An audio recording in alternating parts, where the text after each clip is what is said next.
la vidéo sur YouTube, si vous voulez, pour qu'ils puissent la récupérer. Donc ce que je vous ai proposé, c'est, me semble-t-il, quelques consignes. Et donc peut-être vous allez me dire effectivement si ça s'est bien passé comme ça, parce que moi c'est pas de l'an passé, c'est des séances précédentes. Donc pour moi l'oral dure à peu près une vingtaine de minutes. Et donc normalement c'est à peu près le temps que vous avez en termes de temps identique à la comment ça s'appelle, à la préparation, d'accord. Alors est-ce qu'il me partage? Pourquoi je peux pas partager mon écran là? Je pouvais partager mon écran. Est-ce que celui-là? Non. Hop, hop, hop. Du coup, vous voyez pas mon écran, hein? Non. Et pourquoi je peux pas partager mon écran? Il est là. Je vois la conversation. Partager l'écran. Voilà. C'est bon? Vous voyez mon écran? Oui. Parfait. C'est bon pour tout le monde?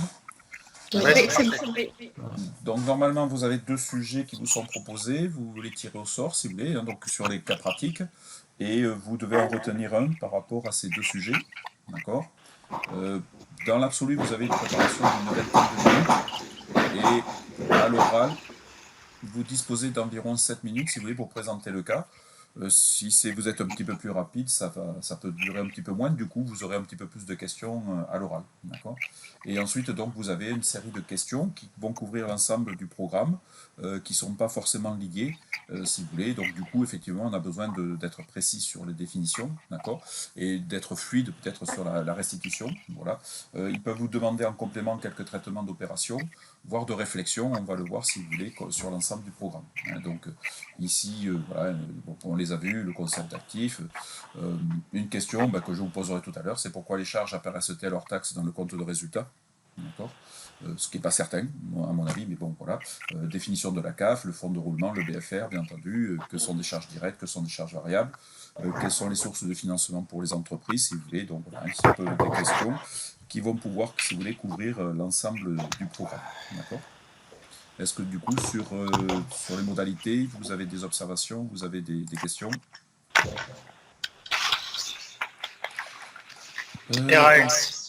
C'est bon pour tout le monde, voilà. Donc, nous sommes à l'oral, voilà, vous avez tiré un sujet, acquisition donc le 3 janvier donc, de l'exercice en cours, N, d'un véhicule de transport d'un montant donc, de 125 580 € TTC, d'accord. Et donc ici, on le verra si vous voulez au niveau conceptuel. La structure, l'entreprise a choisi de faire un amortissement en fonction des kilomètres qui sont parcourus. D'accord. Question, tiens, est-ce que c'est possible ça? Oui, c'est possible. Hein, voilà, tout à fait. Donc je vous renvoie au plan comptable et donc si vous voulez avec la convergence, on en parlait la fois dernière, si vous voulez vers les normes IFRS. Effectivement, il faut bien prendre en compte, si vous voulez, que l'amortissement, c'est la consommation du bien. Et c'est la consommation de l'utilité du bien. Hein. Donc, lorsqu'on a un actif, justement, on ne le valorise pas pour sa valeur vénale. Un actif, on ne souhaite pas le vendre. Qu'est-ce qui vous me le dit que je ne souhaite pas le vendre, un actif immobilisé? Quel est le principe qui me dit que je ne suis pas dans une logique de vendre l'actif correspondant, et que du coup, je ne fais pas apparaître des valeurs vénales? Garde à long terme, on le conserve. Oui, il s'appelle comment ce concept très précisément? La continuité d'exploitation. Continuité d'exploitation, hein, voilà, tout à fait. Continuité d'exploitation. Chaque fois que je présente mon bilan, chaque fois que je présente mon compte de résultat, eh bien, je suis dans une logique de continuité d'exploitation. On n'en a pas parlé la fois précédente, mais ce principe est important parce que sinon, il va vous amener à présenter des valeurs différentes. Je prends un exemple basique, j'ai une chaise, j'achète une chaise. Je viens de l'acheter, cette chaise. Si j'étais dans une logique de valeur vénale, une chaise d'occasion, eh bien personne ne va me l'acheter.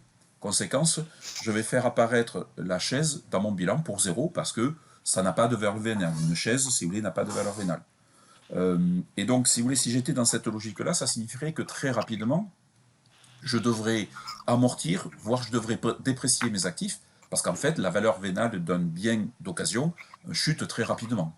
Deuxième exemple, un ordinateur. Vous savez que vous achetez un ordinateur, dès que vous l'avez déballé, il a perdu 20-30% de sa valeur, parce que de toute façon, par rapport à la valeur à neuf, il n'y a personne qui va accepter ou de mettre le prix, si vous voulez, pour un ordinateur d'occasion, comme si c'était un ordinateur neuf. Donc si on était dans une logique de valeur vénale, et de faire apparaître dans le bilan des valeurs vénales, eh bien on aurait une dépréciation immédiate ou un amortissement immédiat, si vous voulez, qui serait assez important. En fait, le comptable vous dit, moi, lorsque j'ai un actif, je n'ai pas vocation à le vendre, surtout un actif immobilisé. Ma vocation d'un actif immobilisé, c'est tout simplement de l'utiliser. Et donc, ce qui m'intéresse, c'est la valeur d'utilité de ce bien. Et c'est pour cette raison que, conceptuellement, je peux très bien, un ordinateur, ne pas l'amortir en dégressif. On verra que d'ailleurs, le plan comptable, normalement, ne vous autorise pas à l'amortir en dégressif. Et que un ordinateur, bien, je l'amortis tout à fait normalement en amortissement linéaire, parce que son utilité, si vous voulez, peut bien se répartir sur 3, 4, 5 ans. Et si on poursuit cette logique-là, eh bien le plan comptable, je vous renvoie au plan comptable, je pense que tout le monde maintenant a chargé le plan comptable, eh bien le plan comptable va vous dire, vous allez essayer de trouver des éléments objectifs qui prennent en compte l'utilité, la disparition, la consommation de l'utilité du bien. Et donc ces éléments objectifs, je vous renvoie presque à de la compta analytique, ce sont des unités d'œuvre, autrement dit des éléments physiques, si vous voulez, qui me permettent de traduire cette consommation. Ici, dans cet exemple, nous sommes sur un véhicule. À quoi me sert un véhicule? Un véhicule, ça ne me sert pas pour 4, 5, 6 ans. Un véhicule, ça me sert à, si vous voulez, effectuer essentiellement des kilomètres. Donc, l'unité d'œuvre, l'élément physique qui va me permettre de prendre en compte sa consommation, eh bien, c'est peut-être pas le temps. Ce qui est peut-être plus précis, si vous voulez, ce sont les kilomètres parcourus. Et donc, tout à fait logiquement, je devrais retenir des kilomètres parcourus. Précision importante du plan comptable, il vous dit, si vous n'arrivez pas à trouver ces unités d'œuvre, ces éléments, si vous voulez, physiques, eh bien, on va se réfugier derrière quelque chose qui est communément admis, qui s'appelle tout simplement une durée de vie.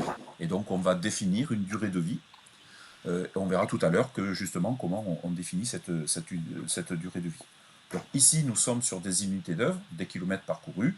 Et donc là, il semblerait que ce véhicule soit conçu, si vous voulez, pour parcourir, si vous voulez, donc de l'année 1 à l'année 8, puisqu'ici, donc, on a 8 années, eh bien, des kilomètres. D'accord. Du coup, comment va-t-on procéder ici? Eh bien, on va parcourir, si vous voulez, des kilomètres. D'accord. On va parcourir des kilomètres. Les 2 premières années, donc, on est à 120 000 km. Ça me fait donc 240 000 km. Année 3, 4, 5, 6, je vais être donc sur 90 000 km. Donc 90 000 km, si vous voulez, ça me fait 360 000 km. Plus les 240, je suis donc à 600 000 km. Et les 2 dernières années, je vais parcourir 10 500 km, c'est-à-dire 21 000 km de plus. Autrement dit, avec ce camion, puisque vu l'importance, on semblerait que ce soit un véhicule conçu pour le transport de biens et pas de personnes, eh bien, je vais pouvoir amortir, si vous voulez, sur 321 000 km, ce que j'espère pouvoir parcourir, si vous voulez, avec ce camion. Et donc, comment traduire la consommation? Eh bien, après, c'est simplement, si vous voulez, un prorata, une logique, une règle de 3. En année 1, je vais parcourir 120 000 km, et donc sur 120 000 km, par rapport à 321 000, je compte, si vous voulez, l'amortir de 120 361e. 120 000 361e, si vous voulez, pour l'amortissement. La deuxième année, idem. Et par contre, la troisième année, on sera sur 90 321e pour les 4 ans suivants. Et les 2 dernières années, on sera sur 10 500, 621e. Et donc, ça va vous donner, si vous voulez, le taux d'amortissement. Si vous voulez. Donc, du coup, ça va me permettre, si vous voulez, de prendre en compte l'amortissement, si vous voulez, correspondant. D'accord. Et donc, si je fais 120 000 divisé par 321 000, 621 000, je me retrouve avec 19%, si vous voulez, 19,32%, si vous voulez, de taux d'amortissement sur la première année. C'est normalement ce que je devrais pratiquer, si vous voulez, sur mon amortissement. Mon camion, il semblerait que ce soit bien un camion, donc vaut 125 580 TTC. Bien sûr, a priori, si je fais du transport je suis dans le champ d'application de la TVA. Autrement dit, sur des prestations de transport que je vais délivrer, je vais collecter de la TVA. Donc, comme je peux collecter de la TVA, eh bien, je peux déduire de la TVA, si vous voulez, sur mon véhicule de transport. Mon coefficient d'assujettissement sera de 100%. Mon coefficient de taxation sera de 100%. Mon coefficient d'admission véhicule conçu pour le transport de biens est de 100%. Autrement dit, je peux récupérer la TVA. Et donc, je vais pouvoir passer un amortissement sur un montant hors taxe et non pas, bien entendu, un montant TTC. Donc, mon montant hors taxe est de 104 650. Je vais donc pratiquer un tableau d'amortissement sur 104 650. Et on a vu tout à l'heure que sur ces 104 650, vous allez amortir de 120 621e. Conséquence, votre amortissement pour la première année serait de 20 222 €, si vous voulez. On laisse tomber les centimes. 20 222 € si vous voulez d'amortissement pour la première année. Ça sera la même chose pour la deuxième année. Et pour la troisième année, on sera à 90 621e. D'accord? Est-ce que vous avez des questions sur cet amortissement? Sur ce plan d'amortissement? Moi, j'avais une passer question. le plan d'amortissement, oui. Si on avait par exemple un véhicule de tourisme, la base amortissable c'est le hors taxe ou le TTC. Alors, bien sûr, sur un véhicule de tourisme, alors dans l'absolu, eh bien, pour une entreprise classique, si vous voulez, je vous rappelle qu'un véhicule conçu pour. Alors, le texte, le Code général des impôts ne parle pas de véhicule de tourisme, hein, c'est ce qu'on a dans le langage courant, c'est ce qu'on appelle véhicule de tourisme.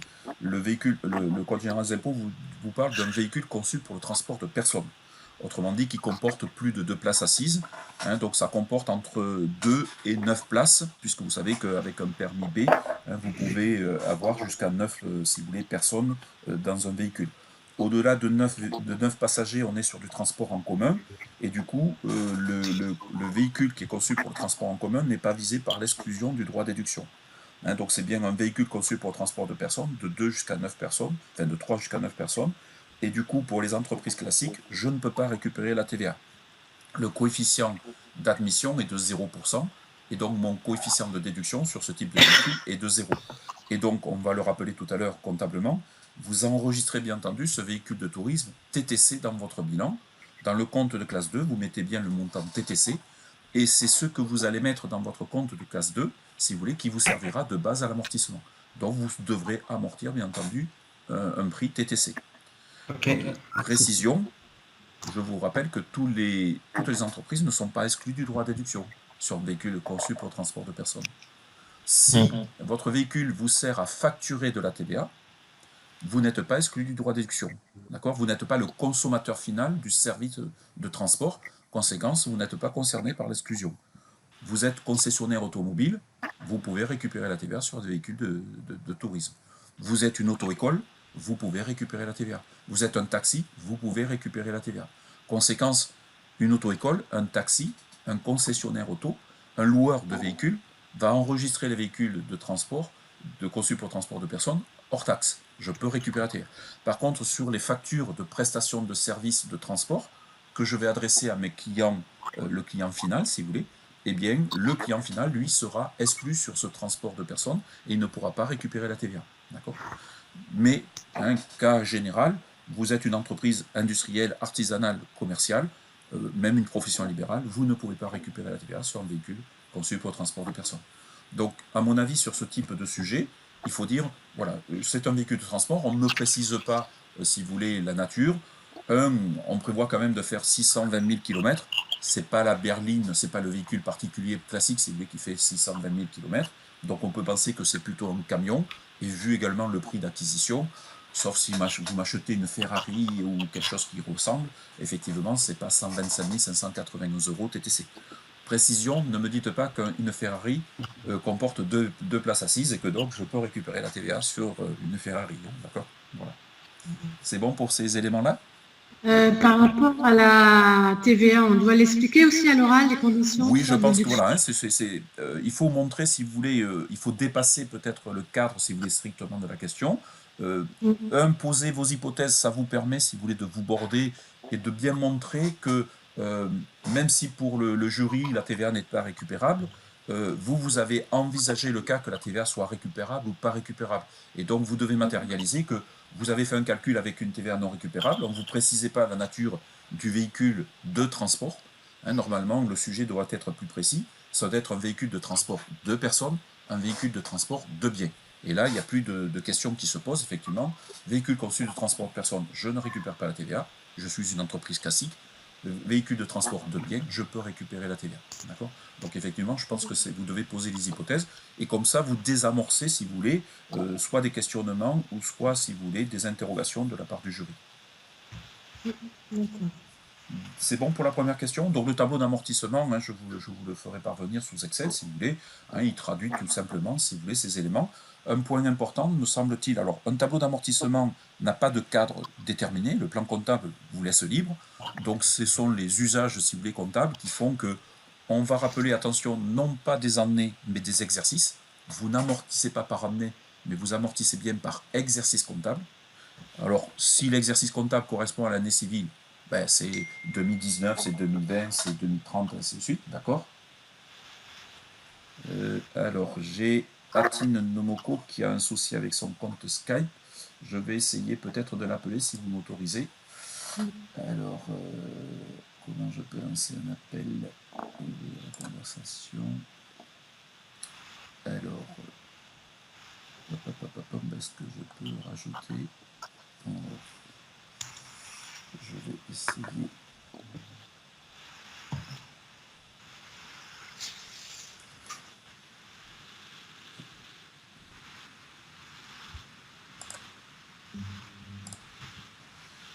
Alors, je vais chercher.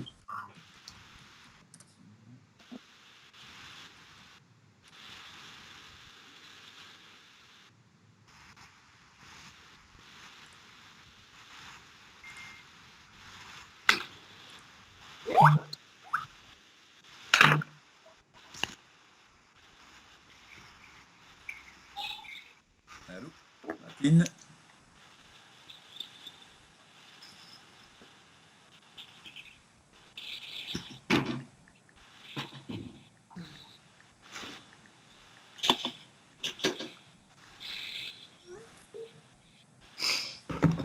Est-ce qu'Atine nous a rejoint?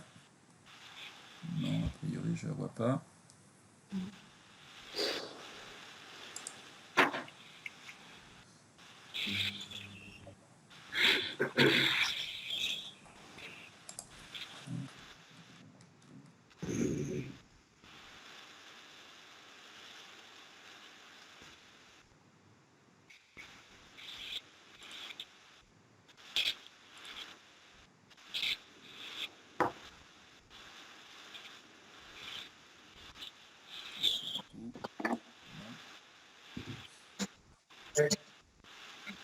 Allô? Oui, Atine?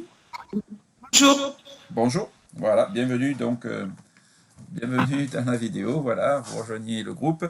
J'essaierai, donc j'ai enregistré, enfin j'ai essayé de enregistrer mon écran et de pouvoir le laisser de façon que vous puissiez récupérer le début de la séance. Hein, d'accord? D'accord. Voilà, donc on était sur, alors je reprends du coup, voilà le cas. Voilà, hein, donc on était ça, non, ça c'est le plan comptable. Donc vous avez pu télécharger hein, le plan comptable. Oui. Voilà. Et donc oui, j'étais sur une précision par contre. Et du coup, bon là ça va, vous faites l'acquisition le 3 janvier.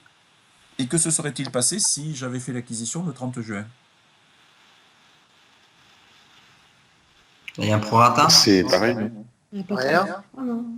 Eh bien non, c'est pareil. Hein, tout à fait, c'est pareil. Il n'y a pas de prorata. Tout simplement puisque du coup, vous le comprenez, votre consommation ne dépend pas du temps. Votre consommation dépend du nombre de kilomètres que vous envisagez de faire. Donc, a priori, par contre, ce qui serait très certainement en termes de données différents, c'est que la première année, si vous faites l'acquisition en cours d'année, ben vous allez faire moins de kilomètres. Donc, votre prévision de kilomètres sera réduite. D'accord? Et donc là, dans l'énoncé, normalement, ça serait de vous dire, la première année, je ne vais pas faire 120 000 kilomètres, mais par exemple, je vais en faire 60 000. Et donc, votre prorata n'est pas lié au temps, votre prorata est lié toujours à l'unité d'œuvre, ce qui fait que si vous faites une acquisition, hein, attention en termes de temps, vous n'appliquez pas de prorata sur l'unité d'œuvre. L'unité d'œuvre est déjà réduite, normalement par rapport à vos prévisions, si vous voulez, d'unité d'œuvre. D'accord, hein, donc là, ici, c'est le 3 janvier, mais on pourrait très bien envisager que la première année, même avec une acquisition en cours d'année, je fasse plus de kilomètres que la deuxième année, parce que mon prévisionnel d'activité, si vous voulez, le prend en compte. D'accord, hein, donc faites attention, lorsque vous utilisez l'unité d'œuvre, il n'y a pas de prorata temporis, il n'y a pas de prorata au temps. Le prorata, il est lié aux unités d'œuvre. C'est bon? Passer l'acquisition, si vous voulez, donc l'écriture d'acquisition donc du cours du 3 janvier. Donc là, pas compliqué, je pense. Hein, donc s'il y avait des difficultés, hein, si certains d'entre vous avaient des difficultés, n'hésitez pas à me reprendre et puis éventuellement en aparté ou sur certains points de revenir. Donc, bien entendu, le 3 janvier, ben, je vais mettre dans un compte 218-200 matériel de transport, si vous voulez, donc le matériel. Je vais récupérer la TVA puisqu'on a posé l'hypothèse que c'était un véhicule conçu pour le transport de biens. Et puis, contrepartie, 404 fournisseurs. Hein, normalement, je reçois une facture, donc on a deux événements dissociés. C'est je reçois la facture et je la règle. Après, 404 par 512, si vous voulez, pour le montant TTC. Donc ça, c'est l'acquisition classique, si vous voulez, d'une immobilisation. Et puis, le 31 décembre, bien entendu, ben, je passerai ma dotation aux amortissements. Donc, suivant mon tableau d'amortissement, ma pièce justificative, ce qui justifie de mon écriture, ce qui justifie de ma variation du patrimoine. Ici, ce n'est pas une facture, ce n'est pas un bulletin de salaire, c'est mon tableau d'amortissement. Du coup, c'est une pièce interne que j'ai élaborée en interne qui me permet de passer mon écriture, mais j'ai quand même une pièce qui justifie, si vous voulez, de mon écriture. Et donc, je vais passer sur la base de mon tableau d'amortissement, si vous voulez, le compte 681, dotation aux amortissements, aux dépréciations et aux provisions, à 28. Je vous rappelle que le compte d'amortissement, ben, j'intercale un numéro 8, un chiffre 8, si vous voulez, en deuxième position, pour traduire l'amortissement de l'immobilisation correspondante. Donc je serai sur le compte 28 182, amortissement du matériel de transport, si vous voulez, pour le montant que nous avons calculé tout à l'heure, 20 222 €, si vous voulez, voilà. D'accord. Alors, précision, normalement, votre tableau d'amortissement sur des unités d'œuvre, vous devez le reprendre chaque année. Parce que vous comprenez que là, je suis sur de la prévision. Et après, à l'arrivée, ben, très certainement, j'aurai fait un nombre de kilomètres qui sera différent. Ce qui fait que mon tableau prévisionnel n'est pas le tableau définitif d'amortissement. En fin d'année, normalement, qu'est-ce que je devrais faire? Je devrais prendre le compteur de mon camion, je devrais relever le compteur. J'ai fait 120 000 km, eh ben, j'amortis 120 621e. J'ai fait que 90 000 km, je n'amortirai que 90 621e. D'accord? Puisqu'effectivement, je vais amortir au prorata, enfin, en fonction, si vous voulez, du nombre de kilomètres réellement parcourus. Des questions par rapport à ce premier cas et ce premier exercice? Donc, je vous renvoie au plan comptable. Éventuellement, sur lundi soir, on abordera ces questions-là. Hein, mais de la notion d'amortissement avec la notion d'unité d'œuvre, si vous voulez, qui vous entraîne effectivement à modifier. Hein. Donc, on fera un petit zoom, me semble-t-il, c'est important, sur ces notions d'amortissement, notamment avec des unités d'œuvre.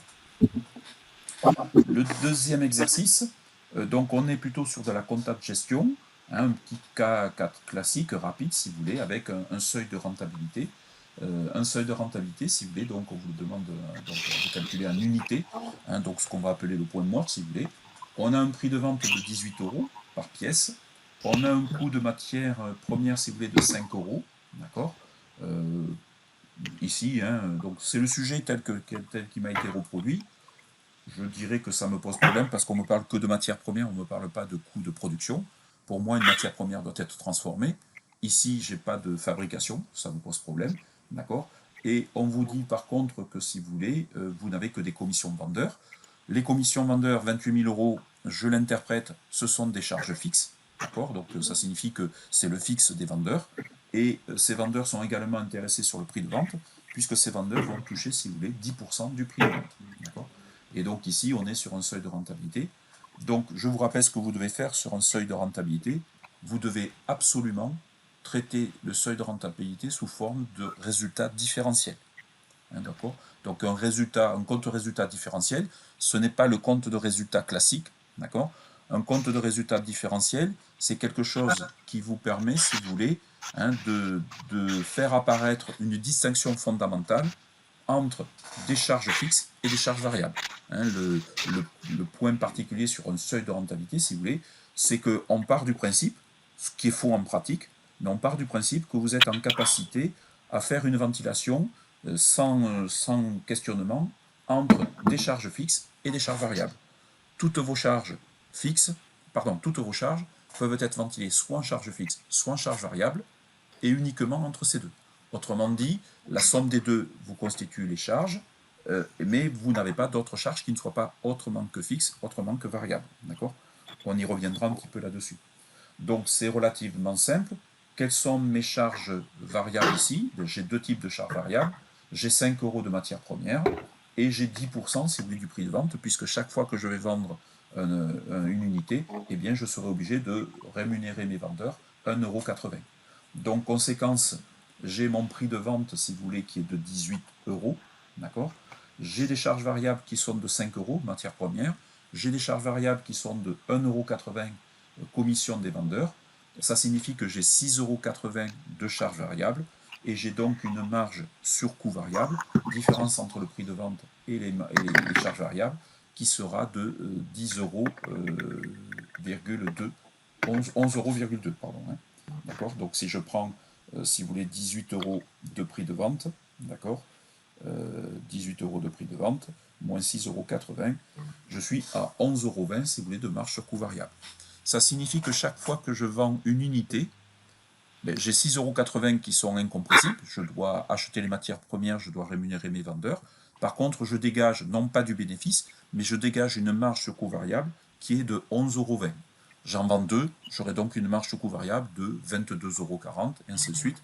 Hein, on considère que la marge sur coût variable est strictement proportionnelle aux quantités vendues. Même chose, c'est conceptuel, hein, c'est un modèle, si vous voulez, d'évaluation, mais en réalité, ce n'est pas strictement proportionnel. Et donc, c'est relativement simple. Avec 11,20 € par unité, eh bien, je dois être amené à couvrir les charges fixes des vendeurs qui sont de 28 000 €. Autrement dit, pour mon calcul du coût du seuil de rentabilité, je vais faire 28 000 €, les charges fixes, divisé par ma marge sur coût variable unitaire. Et donc ici, je vais avoir un seuil de rentabilité qui sera 2500 unités. 28 000 divisé par 11,20 €. Ici, je suis donc à l'unité. Eh bien, je vais avoir un seuil de rentabilité, si vous voulez, qui sera de 2500 €. D'accord ? Pardon, 2500 unités. Hein, le point de mort ici, c'est une unité. 2500 unités. Effectivement, au bout de 2500 unités, eh bien, je vais bien me couvrir, si vous voulez, mes charges fixes de 28 000 €. Et à partir de la 2500 unième unité, eh bien, je commencerai à dégager des bénéfices. Des questions par rapport à ce calcul de seuil de rentabilité, seuil de rentabilité. C'est bon?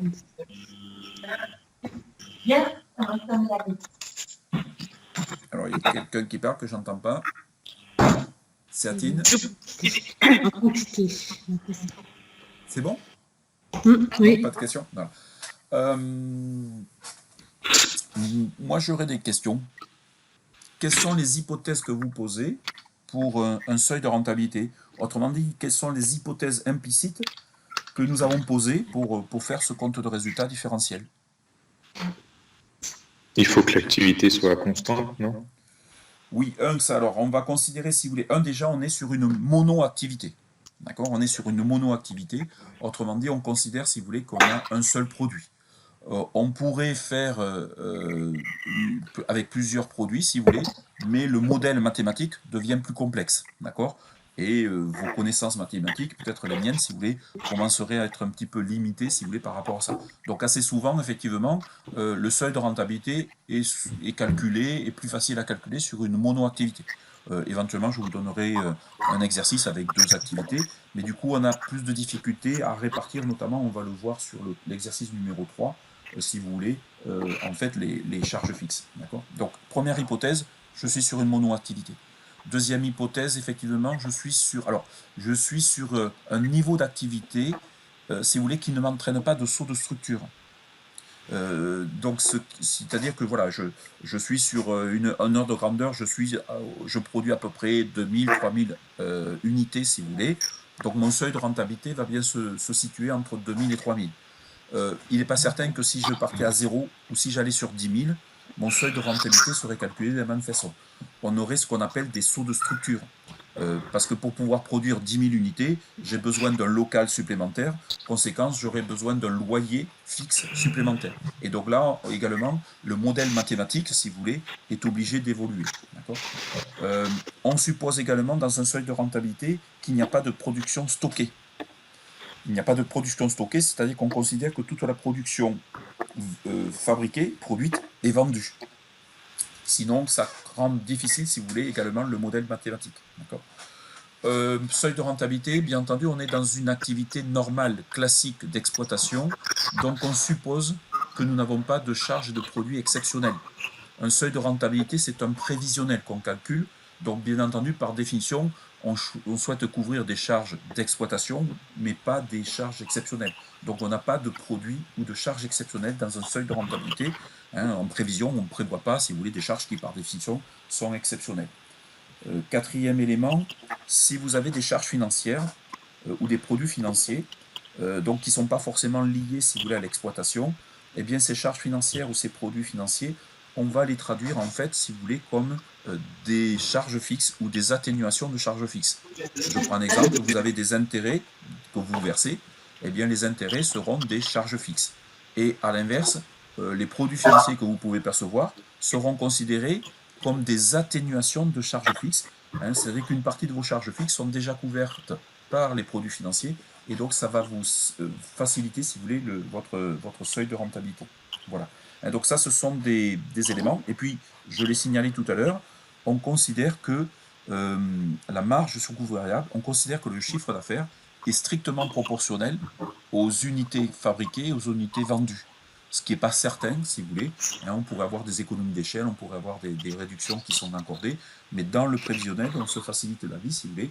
On considère, si vous voulez, que c'est strictement proportionnel. Implicitement, c'est ce que nous avons fait, si vous voulez, dans cette simulation. Avez-vous des questions sur cet exercice numéro 2 ?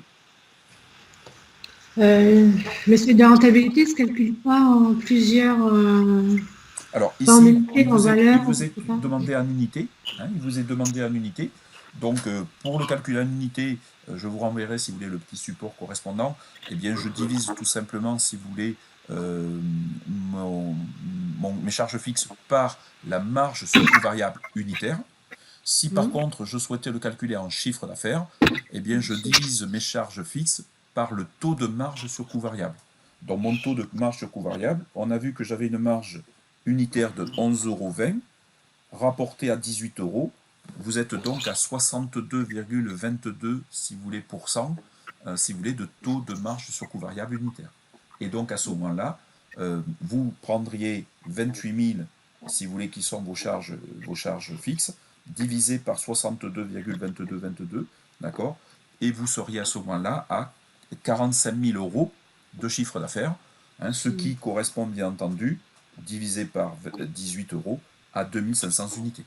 Donc, autre façon de le calculer, 2500 fois 18, vous arrivez à 45 000, ou 28 000 divisé par 62,2%, si vous voulez, vous arrivez à 45 000 € de chiffre d'affaires.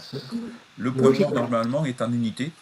Et puis après, si vous voulez, quand on l'exprime en chiffre d'affaires, bon voilà, c'est le seuil de rentabilité. Monsieur, excusez-moi, je suis obligé de vous quitter. Je vous souhaite un bon week-end. Oui, bon week-end, tout à fait. Donc, je vais essayer, je ne vous garantis pas, c'est le premier essai que je fais. J'essaie, là, pendant qu'on parle, si vous voulez, d'enregistrer. Donc, j'essaierai de déposer l'échange que nous avons eu, si vous voulez, sur YouTube. Donc, je vais créer une chaîne YouTube préparation, si vous voulez, aux oraux. Et j'espère que, voilà, que vous pourrez la visionner, si vous voulez, cette vidéo durant ce week-end. Bon week-end à vous. Merci. Salut. Nous sommes sur l'exercice numéro 3. Je parle beaucoup. Ben, du coup, faut-il supprimer l'activité A ? Ma question est assez simple.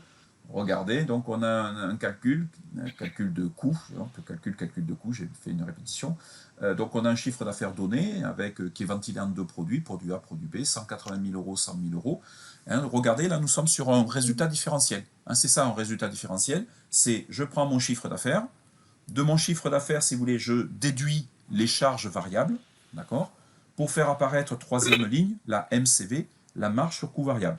Hein, donc c'est l'approche du compte de résultat différentiel. On n'est pas sur un compte de résultat comptable, on est en compta de gestion ici. Donc c'est ça le compte de résultat différentiel. Il faut absolument que pour un seuil de rentabilité, vous ayez cette approche-là. Hein, vous ne devez pas avoir une autre approche qu'un compte de résultat différentiel. Donc on a sur le produit A une marge sur coût variable de 20 000 euros. Nous avons sur le produit B une marge sur coût variable de 70 000 euros. Question que je vous pose. On a des charges fixes. Ces charges fixes sont de 100 000 euros. Elles correspondent à l'amortissement de la machine qui vous sert, si vous voulez, à fabriquer le produit A, le produit B. Et puis ici, compte analytique, on suppose que ces charges fixes doivent être ventilées 50% au produit A, 50% au produit B. Donc, vous faites cette ventilation. Du coup, ma question, c'est 1. Quel est le résultat sur le produit A, quel est le résultat sur le produit B? Deuxième question, faut-il supprimer l'activité qui est déficitaire? Est-ce que quelqu'un se lance?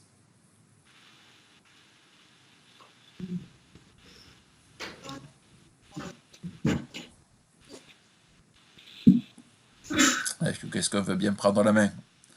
Alors de là, en fait, dans l'activité A, on a un résultat de moins 30. Moins 30, effectivement, hein, marge au coût variable de 20, je déduis 50 de charges fixes, donc je me retrouve avec un résultat par produit A de moins 30, tout à fait. Sur B, on a un résultat de 20 000. Tout à fait. Je pense que de là à supprimer l'activité A, c'est pas forcément une bonne idée dans le sens où les charges fixes sont imputées de manière totalement... Enfin, peut-être que les charges fixes, elles sont pas bien imputées dans le sens où le chiffre d'affaires est réparti d'une certaine... Ah non, je sais pas, en fait, je dis des bêtises. Non, j'en sais rien. Non, vous êtes un petit peu sur la voie. Ouais. Si vous voulez, pour répondre à cette question, c'est simple, supprimons l'activité A. On la supprime, d'accord, hein, donc vous êtes à l'écran, donc ici, voilà, c'est-à-dire que ça, hop, voilà, là, l'activité A va être supprimée, d'accord. Du coup, qu'est-ce qui va se passer? Vous avez toujours votre chiffre d'affaires sur le produit B, a priori, qui sera de 100 000 euros. Ce n'est pas parce que vous supprimez l'activité A que ça augmente l'activité B.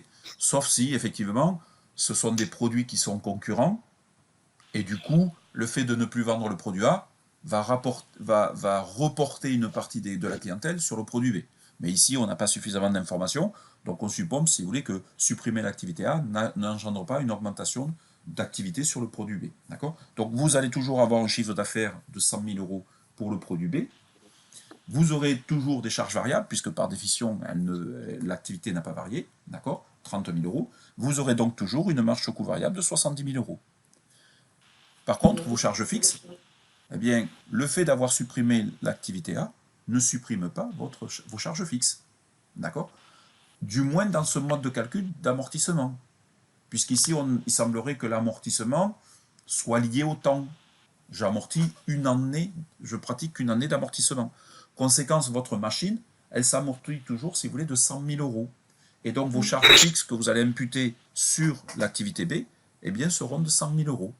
70 000 euros de marge sur coût variable, 100 000 euros de charges fixes. Vous aurez donc un résultat sans l'activité A qui sera de moins 30 000 euros.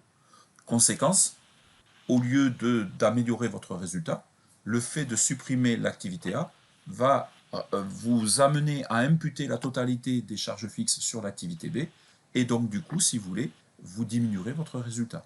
Donc contrairement à ce qu'on pourrait faire, si vous voulez, hein, dans une lecture très rapide, le fait d'avoir un résultat déficitaire sur l'activité A n'est pas totalement négatif. Bien sûr, je ne couvre pas mes charges, mais ce n'est pas totalement négatif. J'ai une contribution, ce qu'on appelle la contribution, qui est la marge sur coût variable, qui est de 20 000 euros, et ces 20 000 euros me permettent, malgré tout, de couvrir mes charges fixes, de couvrir une partie de mes charges fixes. Attention, ici c'est valable parce que votre amortissement est considéré totalement comme étant une charge fixe. Contrairement à une idée répandue, contrairement à ce qu'on retrouve dans beaucoup d'ouvrages, les amortissements ne sont pas forcément des charges fixes. Hein, on vous a toujours vendu que les amortissements étaient des charges fixes. Je vous renvoie au premier exercice. Les amortissements ne sont pas forcément des charges fixes. Si votre amortissement est calculé en fonction d'unités d'œuvre, vos activités vont vous amener à consommer plus ou moins d'unités d'œuvre, Et du coup, si votre amortissement est calculé en fonction des unités d'œuvre, eh bien votre amortissement devient une charge variable. Je fais des kilomètres, activité, j'amortis. Je ne fais pas de kilomètres, j'amortis pas mon camion. Dans l'absolu, je vous renvoie à l'exercice 1.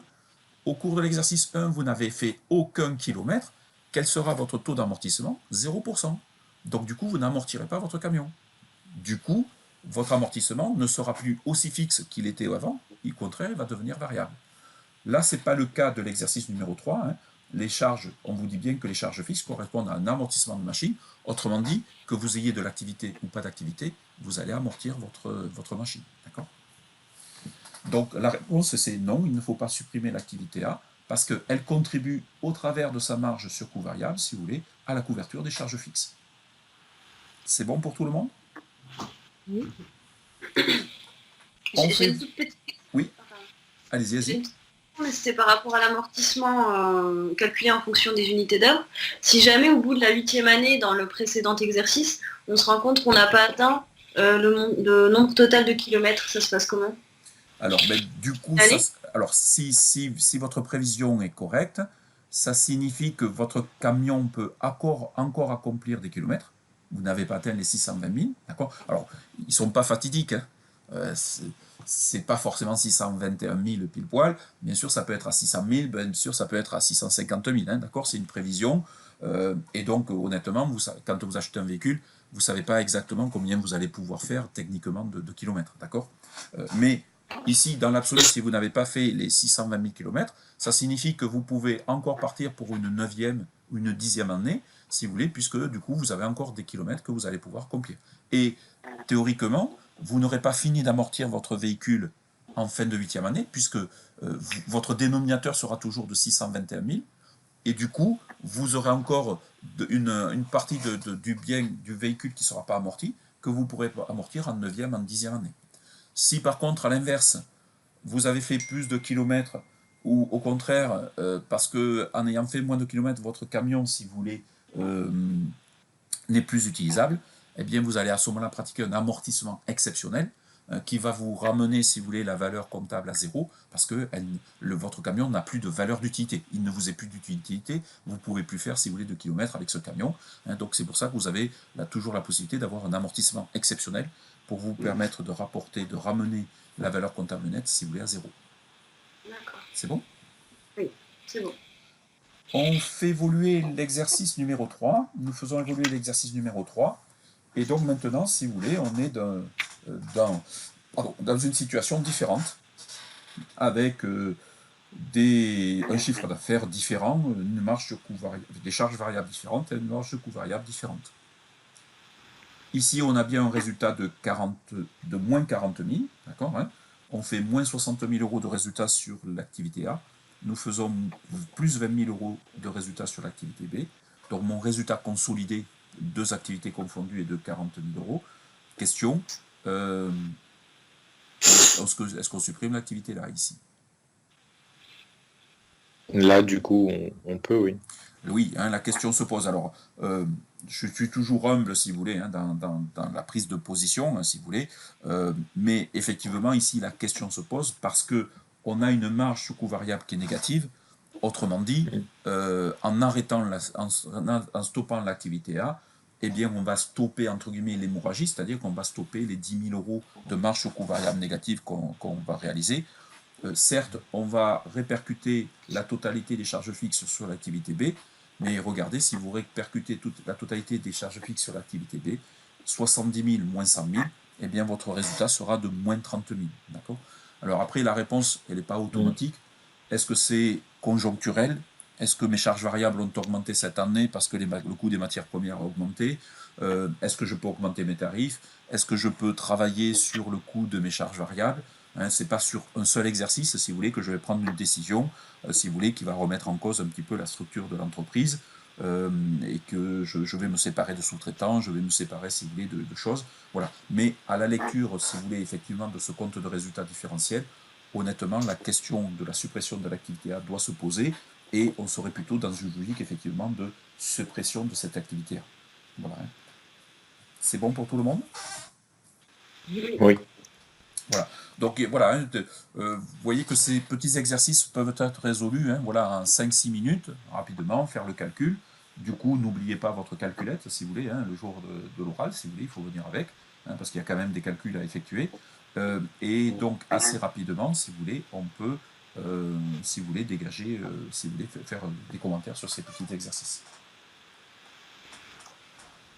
Alors, on passe à des questionnements, hein. Donc là, ce sont plutôt des questions, si vous voulez, qui, à la suite de l'exercice, vont permettre de vous tester, d'accord, hein, voir comment vous réagissez, comment vous maîtrisez le concept, comment vous êtes capable de les expliquer, si vous voulez. Hein. Donc, il faut prendre 10 secondes, si vous voulez, de réflexion, mais être bien précis. Du coup, ma question hein, ici, c'est quel est l'événement qui commande le rattachement de certaines charges à l'exercice?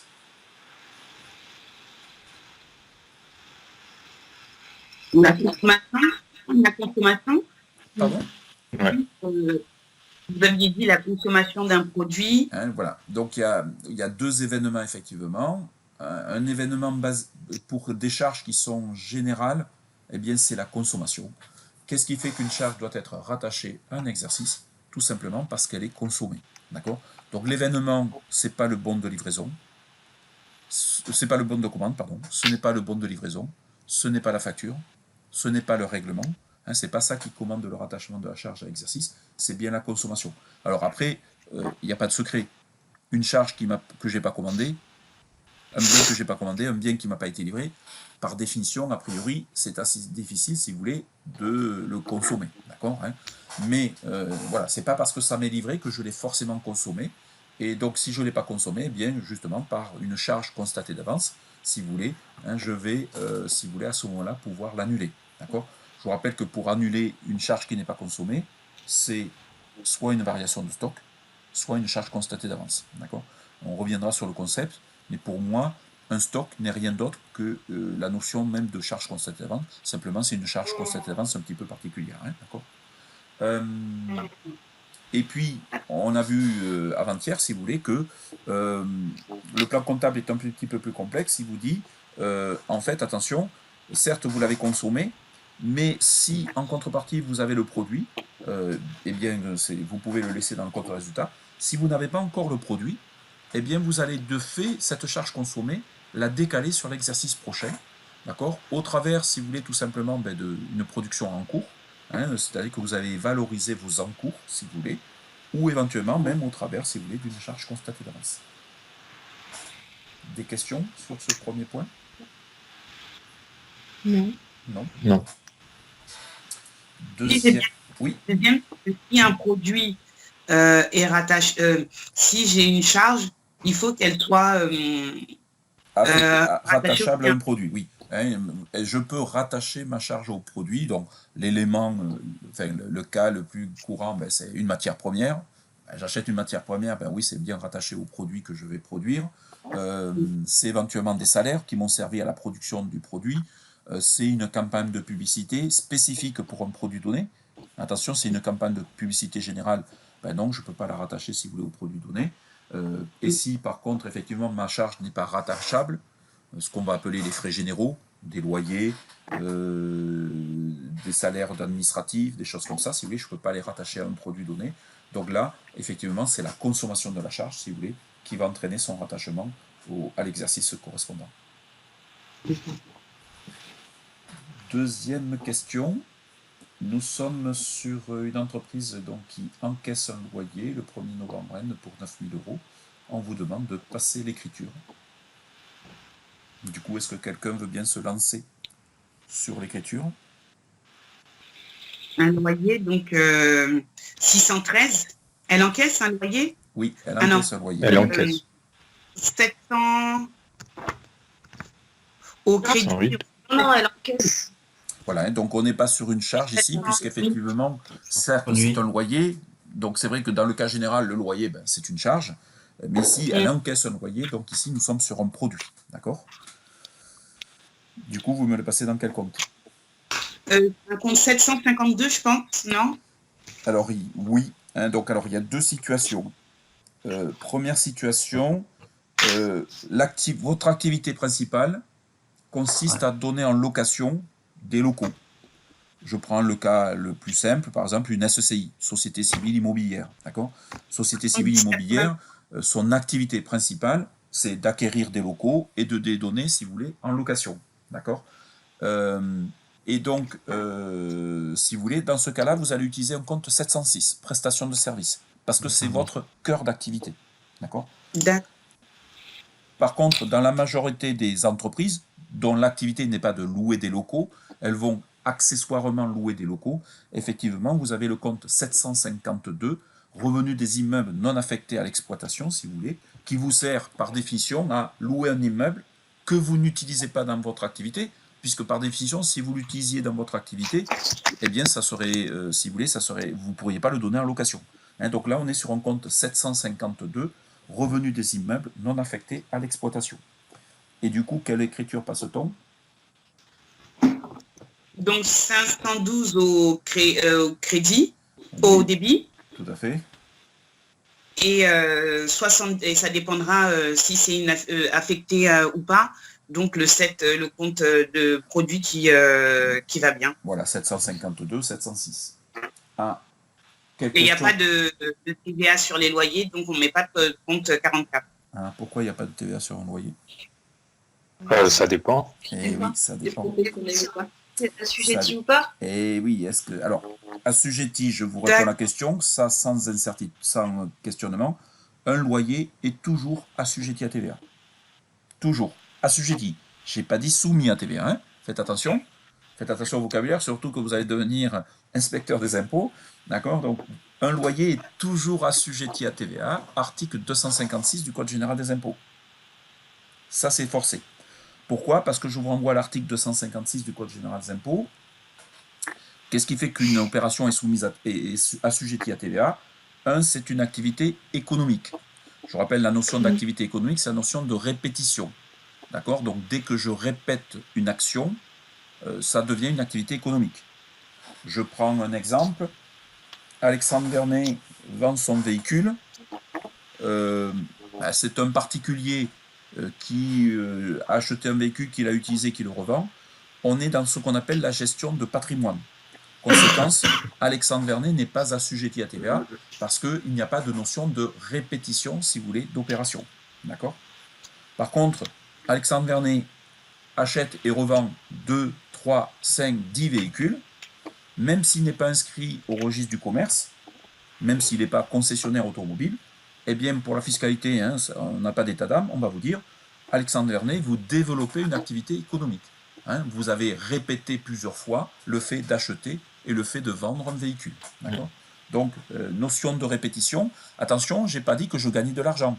La TVA ne taxe pas une activité lucrative, la TVA ne taxe pas une activité bénéficiaire. Hein, donc, je n'ai pas besoin de faire un bénéfice dessus.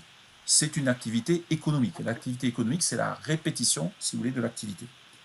Deuxièmement, l'article 256 vous dit « Votre activité doit consister à la livraison de biens corporels, LBC, livraison de biens corporels, ou à la réalisation de prestations de services. » Et donc, effectivement, quand je donne en location un local, eh bien, ça s'appelle une prestation de service. Je mets à disposition un local à disposition de mon locataire. D'accord ? Troisième caractéristique, pour être dans le champ d'application de la TVA,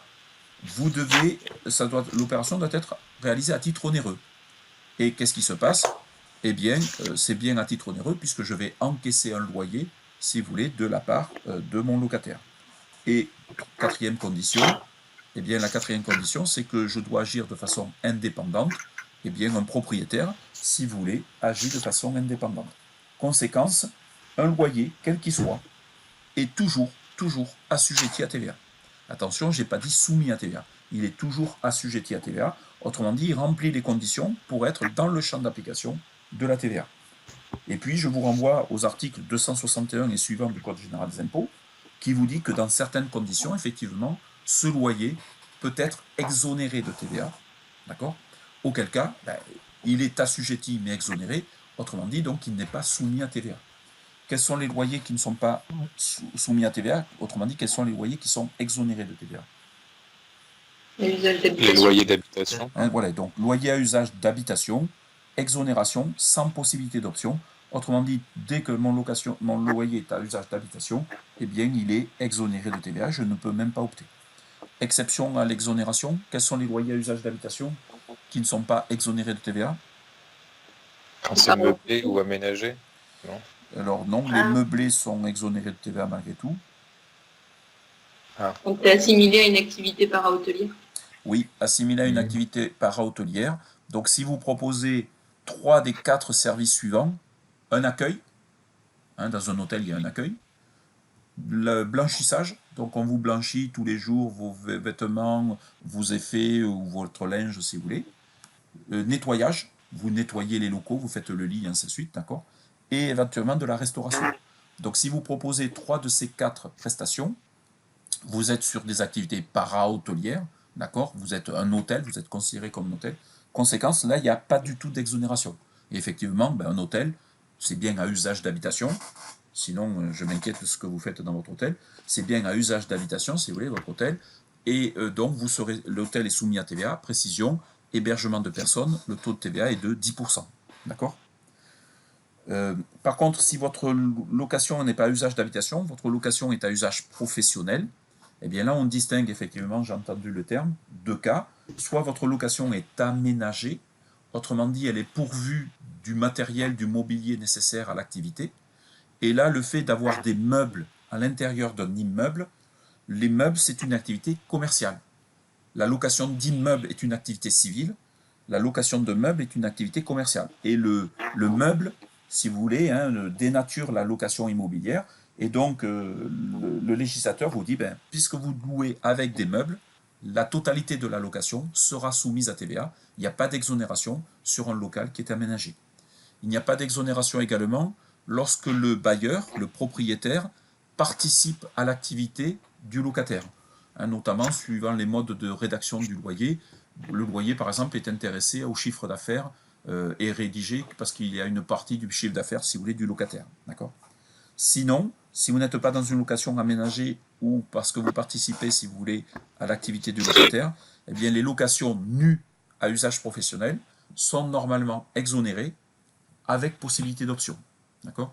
Donc ici, on n'a pas suffisamment d'informations. Du coup, même chose que tout à l'heure, pour montrer, si vous voulez, vos connaissances et pour montrer que vous faites bien une analyse de la situation, vous allez dire, ici, je suppose qu'il est soumis à TVA parce que c'est à usage professionnel et que j'ai exercé mon option. Je suppose que ce n'est pas soumis à TVA parce que c'est professionnel, mais je n'ai pas exercé d'option. Et puis, vous en tirez les conclusions. Donc, sur le compte 752, effectivement, le loyer, je peux avoir de la TVA. Précision, nous sommes sur de la prestation de service. Les prestations de service, la TVA est exigible à l'encaissement. Ici, on encaisse bien le loyer. Conséquence, il s'agira bien d'une TVA collectée. Si par contre on n'était que sur de la facturation, facturé n'est pas encaissé, le loyer n'est pas encaissé, conséquence, la TVA ne serait pas exigible, et donc la TVA devrait être mise en attente. TVA 445.8.7, TVA collectée en attente de l'encaissement. D'accord ? Donc faites attention, si vous voulez, comme vous êtes là sur un oral d'inspecteur des impôts, si vous voulez, vous devez bien faire attention à cette exigibilité, si vous voulez, de TVA, et effectivement dire attention, il peut y avoir, si vous voulez, de la TVA collectée tout de suite et exigible, ou de la TVA en attente. C'est bon pour la première écriture, c'est-à-dire l'écriture du 1er novembre ? Moi, j'ai une question, s'il vous plaît. Oui, bien sûr. Est-ce qu'on aurait pu utiliser un 708 ? Ça revient au même, non ? 708, oui, alors, voilà, oui, certaines entreprises passent en 708, formellement, non. Il y a 2 solutions, c'est pour ça que je vous ai dit, alors, après, c'est pas totalement faux, mais il y a 2 cas. Soit c'est votre activité principale, et du coup, c'est pas du 708, parce que c'est votre activité principale, c'est du 706, soit c'est une activité accessoire, mais du coup, ce n'est pas une activité accessoire compte 708, vous avez un compte spécifique qui est le compte 752 qui existe, et du coup, vous savez que vous devez respecter le plan comptable, du coup, vous devez utiliser le compte 752. Après, de vous à moi, je sais que certaines entreprises utilisent le compte 708. Bon. Voilà. Merci. Après, de toute façon, dans le compte de résultat, ça va de toute façon en chiffre d'affaires. Les comptes 706, les comptes 707, les comptes 708 vont de toute façon en chiffre d'affaires. On le considère comme du chiffre d'affaires, effectivement. Merci. C'est bon. Du coup, on vous demande de passer l'écriture au 31 décembre. On fait un PCA. Oui, du coup, on est en produit constaté d'avance, puisqu'effectivement, j'ai facturé et j'ai encaissé le loyer sur l'exercice 2019, N, mais en fait, une partie de ce loyer, si vous voulez, concerne l'exercice N plus 1. C'est quoi le principe de rattachement d'un produit alors? Parce que tout à l'heure, on a parlé d'un principe de rattachement d'une charge. C'est quoi le principe de rattachement d'un produit?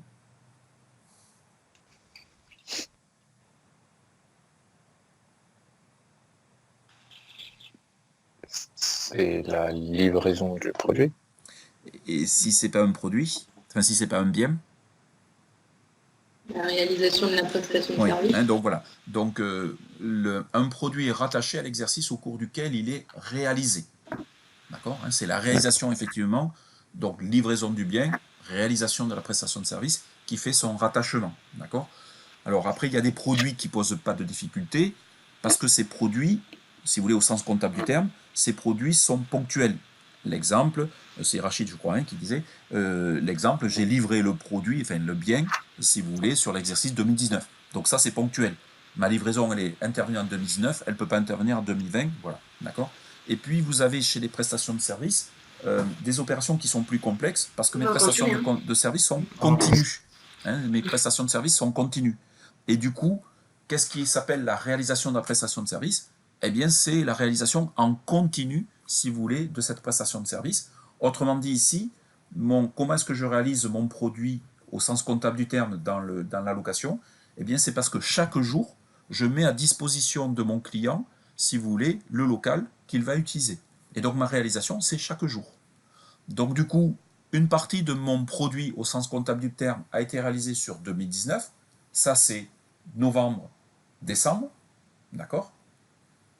Et puis, si vous voulez, une partie de mon, comment ça s'appelle, de mon loyer peut être réalisée sur janvier, février, mars. Sauf qu'ici, j'ai pas beaucoup d'informations. Je ne sais pas sur quelle période il porte mon loyer. Je sais que je l'encaisse le 1er novembre. Question. Monsieur Vernet, on vous a pas suivi puisque... Oui, ça avait bugué. Je suis allé trop vite. Ça a bugué? Oui. Oui. Oui. Il avait bugué. J'ai bugué. À quel moment ça a bugué? Au début. Au tout début, Ah bon, d'accord. Là, vous m'entendez bien, c'est bon?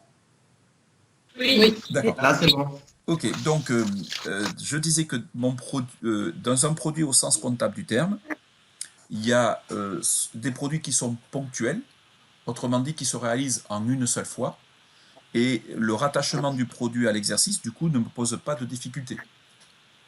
J'ai fait ma livraison en 2019, eh bien, si vous voulez, je l'impute sur 2019. J'ai fait ma livraison du bien de l'article en 2020, ma réalisation est sur 2020, ça sera rattaché à 2020, d'accord? Et côté prestation de service, ça peut être plus complexe parce que les prestations de service, notamment certaines, sont dites continues. Autrement dit, ma prestation de service, elle se réalise en permanence. C'est notamment tout ce qui est le cas des loyers, c'est notamment tout ce qui est le cas des assurances, ainsi de suite. Mon loyer, en fait, ma prestation, elle est en continu. C'est chaque jour que je vous mets à disposition, si vous voulez, le local pour que vous puissiez l'utiliser. Donc ma réalisation de ma prestation de service, elle est chaque jour. Et donc, du coup, dans ce cas-là, comme j'ai une réalisation continue, eh bien pour rattacher ma prestation de service, elle va se faire au prorata de l'écoulement du temps. Comme c'est le temps qui me permet de réaliser ma prestation, je vais faire ce rattachement, si vous voulez, à l'écoulement du temps. Donc le loyer porte sur une période 2019, je vais devoir le rattacher à 2019. Mon loyer porte sur une période 2020, je dois le rattacher à 2020. D'accord? Et parce que c'est la période de location, si vous voulez, qui veut ça. Et donc là, je vais faire un prorata temporis. Sauf que dans mon cas ici, eh bien, je suis embêté, parce que certes, je sais que j'encaisse le loyer le 1er novembre, mais je ne sais pas sur quelle période il porte. Et donc, du coup, ici, est-ce que c'est un loyer mensuel? Auquel cas, a priori, ça ne me pose pas de problème en fin d'exercice. Deuxième question, est-ce que c'est un loyer à terme échu? est-ce que c'est un loyer à terme à échoir? Est-ce que mon loyer m'est facturé à la fin de la période de location? Est-ce que mon loyer m'est facturé par avance? C'est vrai que vous, à titre particulier, vous avez l'habitude que votre propriétaire vous facture par avance. Les loyers à usage d'habitation sont facturés par avance. Mais dans le monde professionnel, surtout sur des loyers un petit peu anciens, eh bien, les loyers peuvent être facturés à terme échu, à la fin de la période de location. Donc ici, vous devez introduire deux discussions. Un, quelle est la période de location? Mensuelle, trimestrielle, semestrielle. Alors, semestriel, c'est rare, hein, puisque si vous voulez, les termes sont plutôt des termes mensuels, tous les mois, trimestriels, tous les trimestres, d'accord? Si c'est mensuel, écriture au 31 décembre, néant. Pourquoi? Parce que ce soit le loyer d'octobre, que ce soit le loyer de novembre, ben, ça ne me pose pas de problème, puisque du coup, si vous voulez, il est bien rapporté à 2019. Par contre, si effectivement mon loyer est trimestriel, là, la question se pose de régularisation de la charge, de rattachement de la charge au bon produit. Et deuxième question, du coup, que je dois me poser, c'est est-ce que ce loyer trimestriel est facturé à terme échu? Est-ce que ce loyer trimestriel est facturé à terme à échoir? Il est facturé à terme échu. Autrement dit, à la fin de la période. Autrement dit, le loyer du 1er novembre, a priori, porte sur le mois d'août, le mois de septembre et le mois d'octobre. Et donc, est-ce que c'est normal de rattacher à 2019 le loyer d'août 2019, de septembre 2019, d'octobre 2019? La réponse est oui, ça ne pose pas de difficulté. Du coup, sur cet encaissement de loyer, je n'ai pas à proprement dit de régularisation. Par contre, je me projette au 31 décembre, et du coup, je dis attention, le loyer de novembre, le loyer de décembre, il sera encaissé en janvier, voire février 2020. Conséquence, au 31 décembre 2019, je n'ai pas encore facturé le loyer de novembre et décembre. Conséquence, je suis sur une logique de produit à recevoir. D'accord? Produit à recevoir, j'ai réalisé la prestation, mais je ne l'ai pas encore facturé ici parce que la date, si vous voulez, de facturation n'est pas encore intervenue. Donc là, je suis sur un produit à recevoir. D'accord? Produit à recevoir, si vous voulez, qui va porter loyer trimestriel sur 2 mois sur 3. 2 tiers de 9 000 euros, ça me fait 6 000 euros. Mon produit à recevoir de novembre-décembre s'élève à 6 000 euros. Conséquence, je vais devoir constater un produit, compte 752, compte 706, pour 6 000 euros, au crédit bien sûr. Mon produit augmente, hein, mon chiffre d'affaires augmente, d'accord? Attention, si mon loyer est assujetti à TVA, soumis à TVA, je devrais au moment de la facturation facturer de la TVA. Ici, je dois donc rajouter une TVA collectée. Mais attention, cette TVA collectée est en attente. 1, je n'ai pas encore facturé. 2, je n'ai pas encore encaissé. Donc ma TVA, elle n'est pas encore exigible. Donc je vais utiliser à ce moment-là un compte 445,7 TVA collectée en attente pour 20%, 1 200 euros. Et en contrepartie, côté débit, je vais donc avoir un compte 418 clients si j'utilisais un compte 706. Débiteur créditeur divers, compte 467 si j'ai utilisé un compte 752 pour un montant TTC de 6 000 plus 1 200 euros, 7 200 euros. D'accord? Donc ça, c'est dans l'hypothèse où, 1, je dis mon loyer est trimestriel, 2, il est facturé à terme échu à la fin de la période. Deuxième hypothèse que je dois envisager ici, mon loyer est facturé à terme à échoir, autrement dit, il est facturé par avance, et donc le loyer du 1er novembre ne porte pas sur août, septembre, octobre, mais il porte sur novembre, décembre, janvier. Et donc là, je suis en train de rattacher, par mon écriture que j'ai passée le 1er novembre, l'intégralité des loyers de novembre, décembre, janvier 2019-2020 sur 2019. Je donc rattache par avance un loyer que je n'ai pas encore exécuté, je n'ai pas mis à disposition le local, et donc là, je suis sur un produit constaté d'avance. D'accord? Et le produit qui est constaté d'avance, c'est le loyer du mois de janvier, 1 mois sur 3, 1 tiers de 9 000 euros. J'aurai donc en produit constaté d'avance 3 000 euros. Je vais donc débiter le compte 752. Je vais débiter le compte 706 éventuellement pour 3 000 euros. Je vais annuler le loyer que j'ai comptabilisé mais que je n'ai pas encore réalisé. Et contrepartie, je constaterai un compte 487, produit constaté d'avance, pour 3 000 euros. Précision, sur un produit constaté d'avance, comme sur une charge constatée d'avance, il n'y a jamais de remise en question de la TVA.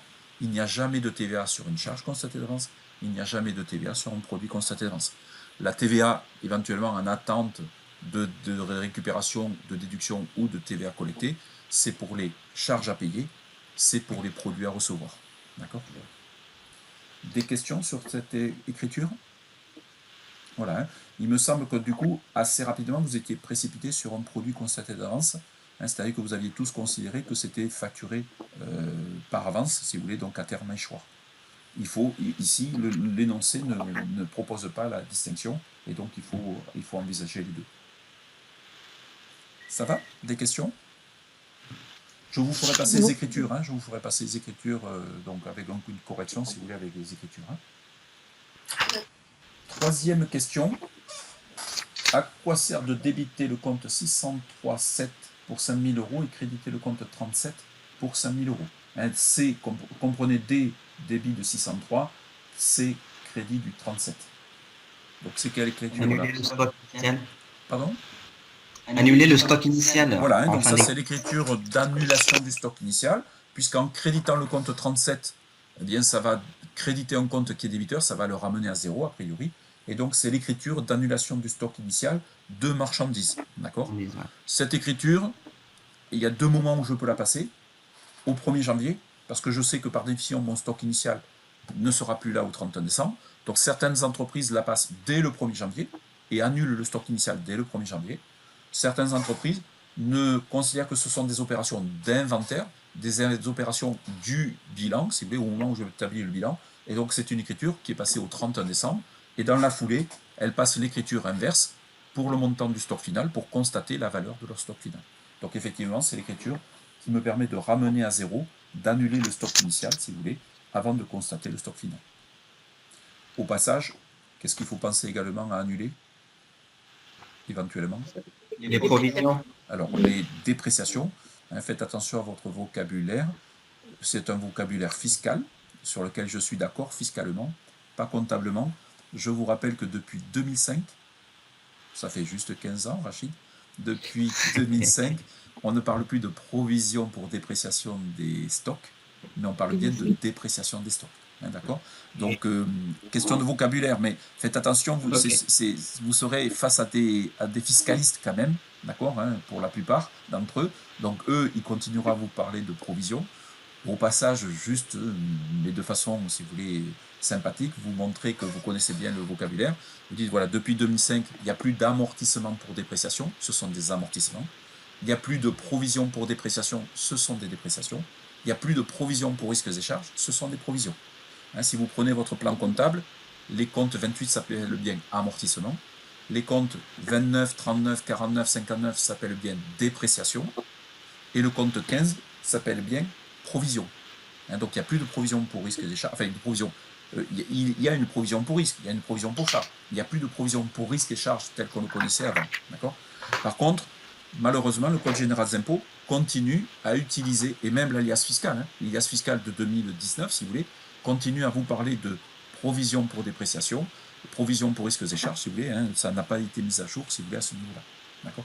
Donc effectivement, si mon stock initial, donc le stock final de l'année précédente a fait l'objet d'une dépréciation, eh bien, il faut reprendre cette dépréciation. Alors pourquoi est-ce qu'on la reprend en totalité? Parce qu'on considère que le stock initial et le stock final sont des stocks différents. Du coup, la dépréciation du stock initial n'est pas la dépréciation du stock final, ne peut pas être la dépréciation du final. Même si on n'en a pas une certitude, hein, de temps en temps, on a ce qu'on appelle commercialement des rossignols, des choses qu'on n'arrive pas à vendre, et donc en 2020, je vais me retrouver encore avec du stock de 2019. Et du coup, s'il était déprécié en 2019, je vais encore le déprécier, voire plus en 2020, mais comptablement, on considère que conceptuellement, le stock 2020 est différent du stock de 2019. Conséquence, ce n'est pas la même dépréciation, et vous le savez, lorsque ça ne porte pas sur le même objet, la dépréciation doit être reprise en totalité, et la dépréciation doit être dotée en totalité.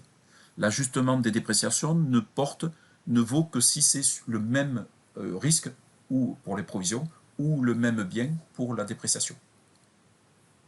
Des questions sur cette écriture de troisième écriture? Non? Ah, définition qui commence à m'intéresser. Hop, je vous ai perdu. Allô?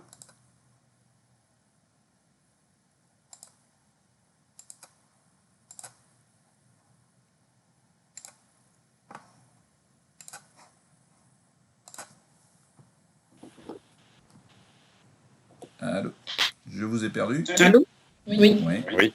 Alors, j'espère que c'est pas dans mon village qu'ils sont en train de faire des travaux. Est-ce que j'ai tout? C'est bon, j'ai tout le monde? Non, peut-être pas. Oui. Alors, il n'y a plus Rachid. C'est bon. C'est bon.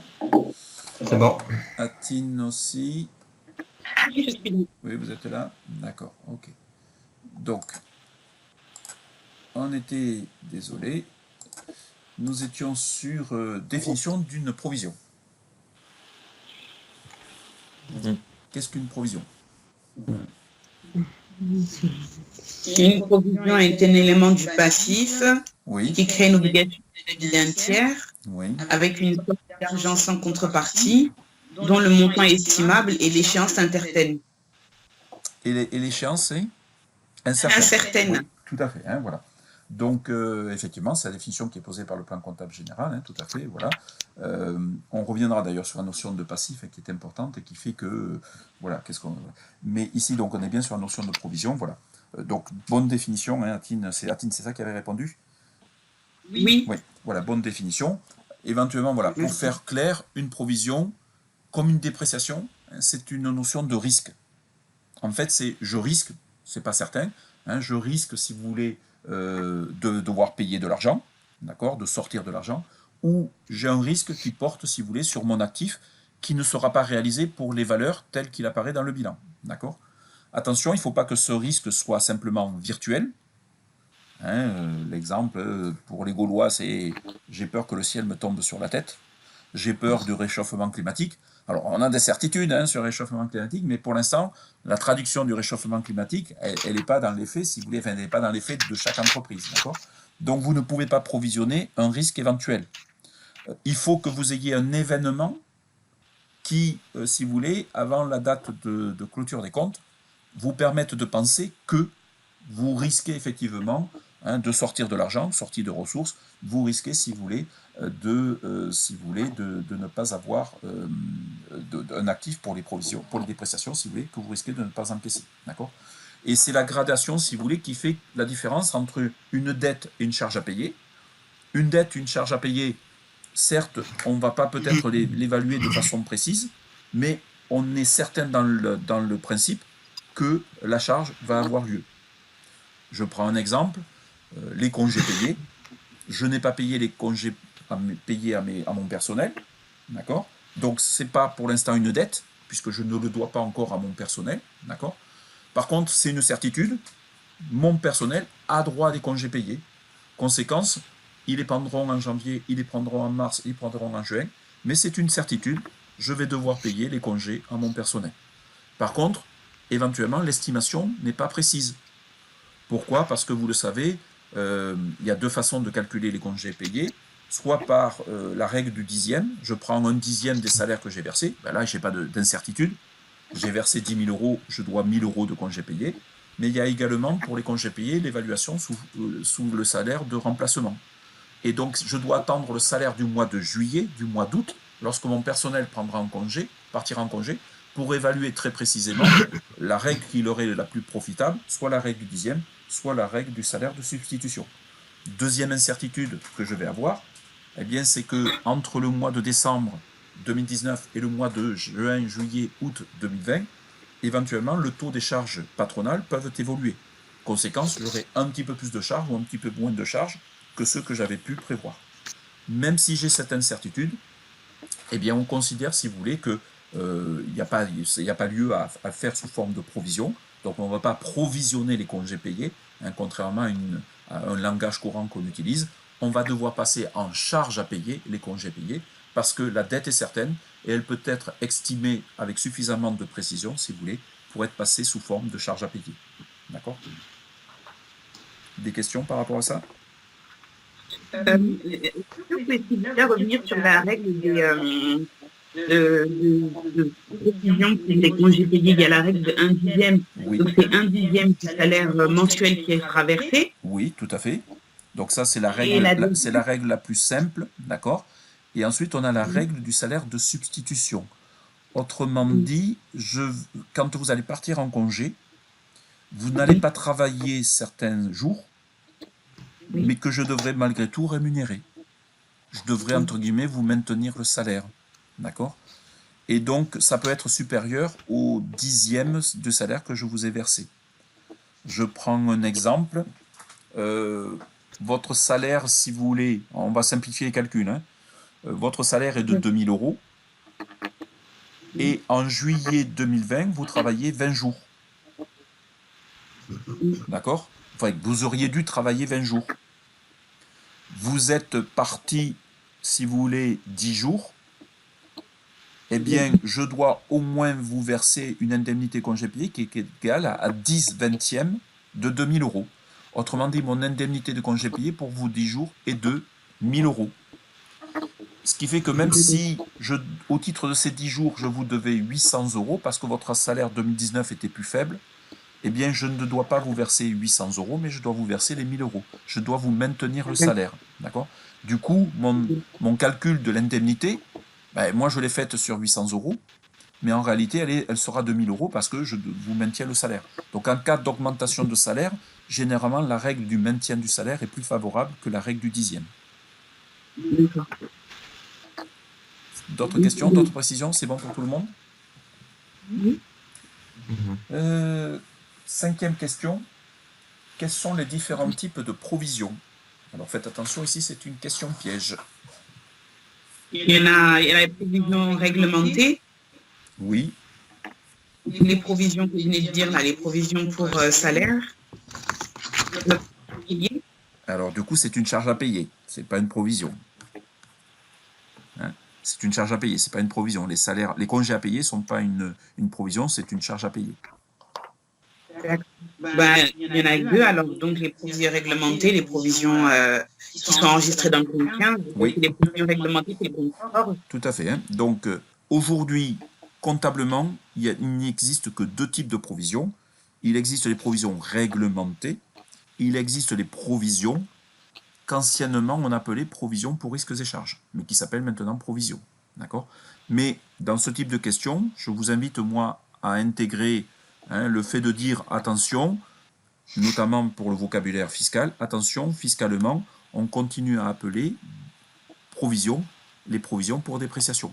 Ce qui fait qu'on peut en avoir trois types au sens fiscal du terme, notamment quand vous avez l'état 2056 de votre liasse fiscale où on vous dit de lister les provisions, ben vous avez les provisions réglementées, vous avez les provisions pour risques et charges, vous avez les provisions pour dépréciation.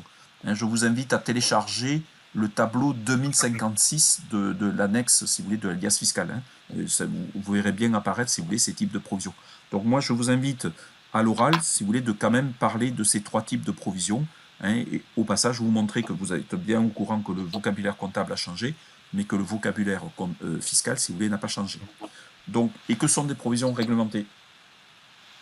Ce sont les provisions, par exemple, de prix, les amortissements dérogatoires, les avortissements, les provisions pour prêts consentis aux salariés, les prêts d'installation consentis aux salariés.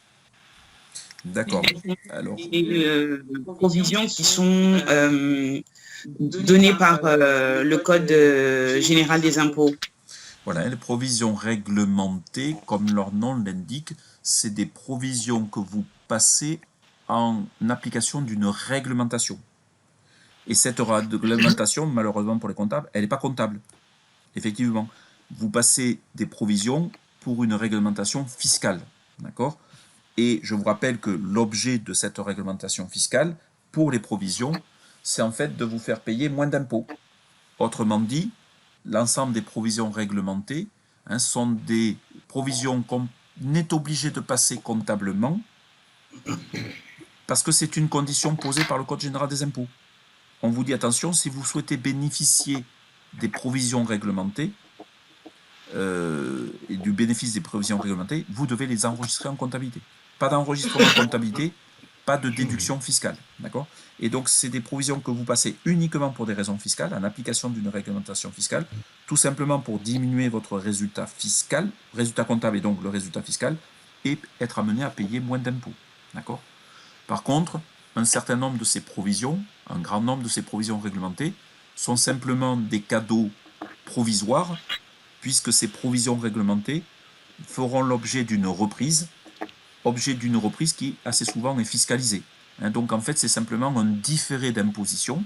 Je ne paie pas aujourd'hui, 2019, quelque chose que de toute façon je vais devoir payer en 2020, 2021, 2022, ainsi de suite. D'accord? Les provisions réglementées, normalement, font l'objet, si vous voulez, d'une reprise. Provisions pour risques et charges, vous les avez définies, effectivement, ce sont des passifs, donc ce sont bien des passifs, si vous voulez.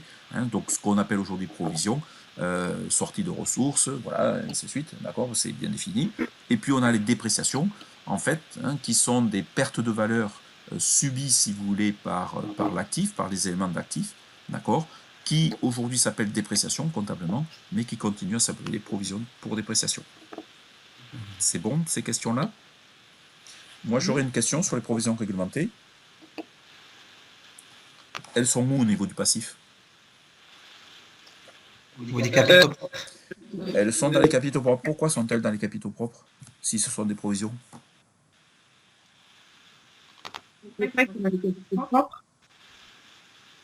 Oui, mais pourquoi sont-elles dans les capitaux propres, alors que ce sont des provisions?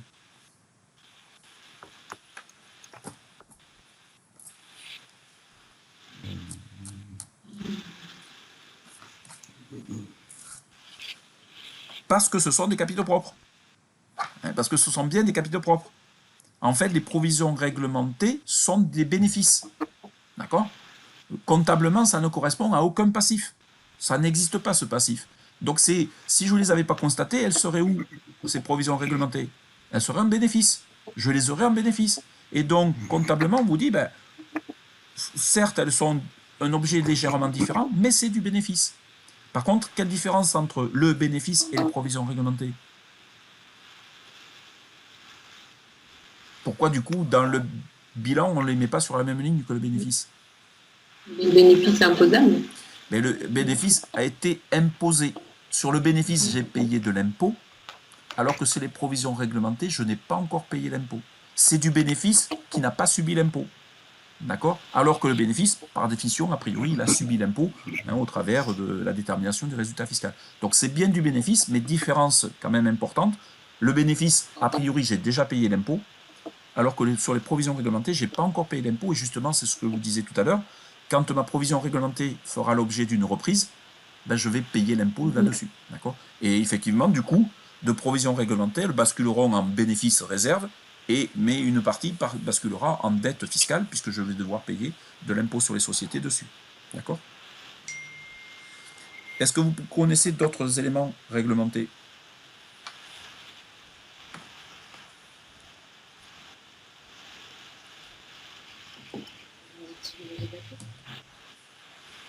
Vous ne connaissez pas d'autres choses qui soient réglementées? Amortissement dérogatoire. Alors, ce sont des provisions réglementées, les amortissements dérogatoires, ça fait partie des provisions réglementées. Dans le compte 106, ça s'appelle comment le compte 106? Réserve. Réserve. Les réserves. Et il n'y a pas un compte qui s'appelle le compte réserve réglementée? Ah oui, oui. D'accord, voilà. Donc faites attention, là, il y a une autre réglementation, si vous voulez, qui porte sur des réserves. D'accord? Et donc, que sont des réserves réglementées? Ce sont des réserves qui sont constituées en application d'une réglementation fiscale. D'accord? Toujours la même chose. Les provisions réglementées, c'est le texte fiscal. Les réserves réglementées, c'est des provisions qui sont constituées en application d'un texte fiscal. Un exemple, il n'y en a plus beaucoup maintenant, mais un exemple, ce sont les réserves constituées, si vous voulez, pour les œuvres d'art. Vous savez qu'une entreprise peut acquérir des œuvres d'art. D'accord? Comptablement, une œuvre d'art, si c'est véritablement une œuvre d'art, vous en faites quoi comptablement d'une œuvre d'art? Je m'appelle Monsieur Arnaud, par exemple, j'achète un tableau, je suis sensible à l'art, d'accord, j'achète, j'appelle Monsieur Vuitton, enfin une entreprise Vuitton, j'achète un tableau. Question comptablement, que faites-vous de ce tableau? C'est une IMO corporelle? C'est une IMO corporelle, effectivement, c'est une IMO, puisqu'a priori je vais le garder, cette œuvre d'art, je vais la garder 2, 3 ans, 4 ans, ainsi de suite, si vous voulez. Et c'est une IMO corporelle. Mais particularité de cette IMO corporelle, si c'est véritablement une œuvre d'art, Qu'elle va prendre de la valeur. alors elle peut prendre de la valeur, mais surtout, du coup, qu'est-ce qui se passe au niveau amortissement? Eh bien, une œuvre d'art n'est pas amortissable. Eh bien oui, un tableau de maître, ça ne se consomme pas parce que je le regarde, d'accord? Et deux, même ça, a priori, si c'est véritablement une œuvre d'art, ça n'a pas vocation même à se déprécier, d'accord? Donc concrètement, qu'est-ce que ça signifie? Ça signifie que lorsqu'une entreprise achète une œuvre d'art, eh bien, elle ne peut pas la défiscaliser. Elle ne peut pas la passer en charge, hein, puisque l'amortissement, quand même, me permet de passer en charge, si vous voulez, une immobilisation. Et là, elle ne passera jamais en charge uniquement au moment de sa plus-value, au moment lorsque je calculerai sa plus-value. Mais je ne peux pas la défiscaliser. Et donc, pour inciter les entreprises à défiscaliser, eh bien, vous avez un dispositif exceptionnel qui vous permet de pratiquer un amortissement fiscal, pas comptable, un amortissement fiscal sur l'œuvre d'art. Donc faites attention, ce n'est pas un amortissement comptable, donc vous n'allez pas passer de dotation aux amortissements, d'accord? Et donc c'est un amortissement fiscal, conséquence c'est un des seuls amortissements que je connaisse que vous allez faire extra-comptablement. Je vous rappelle que condition normalement pour déduire un amortissement, si fiscalement vous voulez déduire un amortissement, il faut qu'il ait été constaté. C'est pour ça que vous avez les amortissements dérogatoires. Vous voulez bénéficier, prétendre à l'amortissement dérogatoire, il faut qu'il soit constaté en comptabilité. Eh bien là, c'est exceptionnel.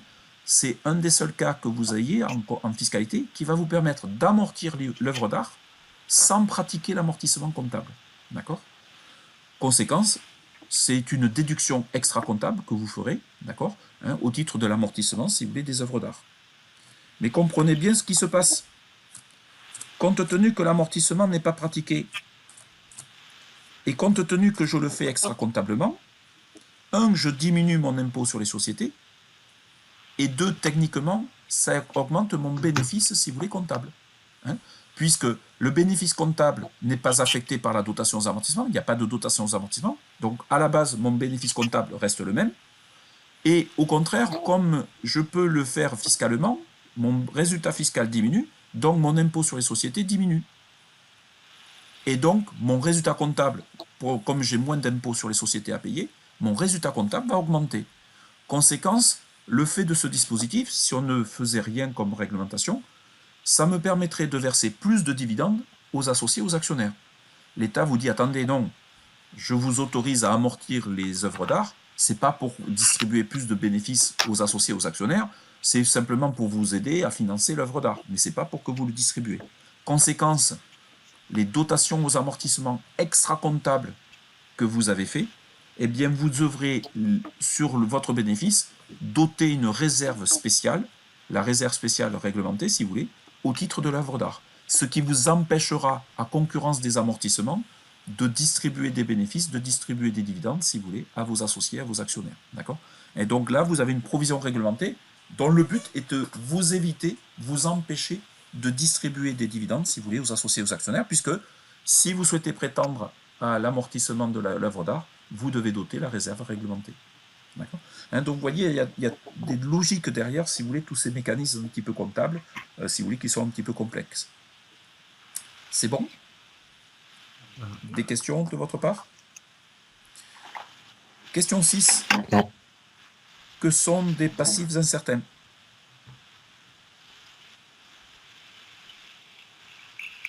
Alors, le plan comptable ne les appelle pas passifs incertains. Hein. Si vous avez téléchargé le plan comptable,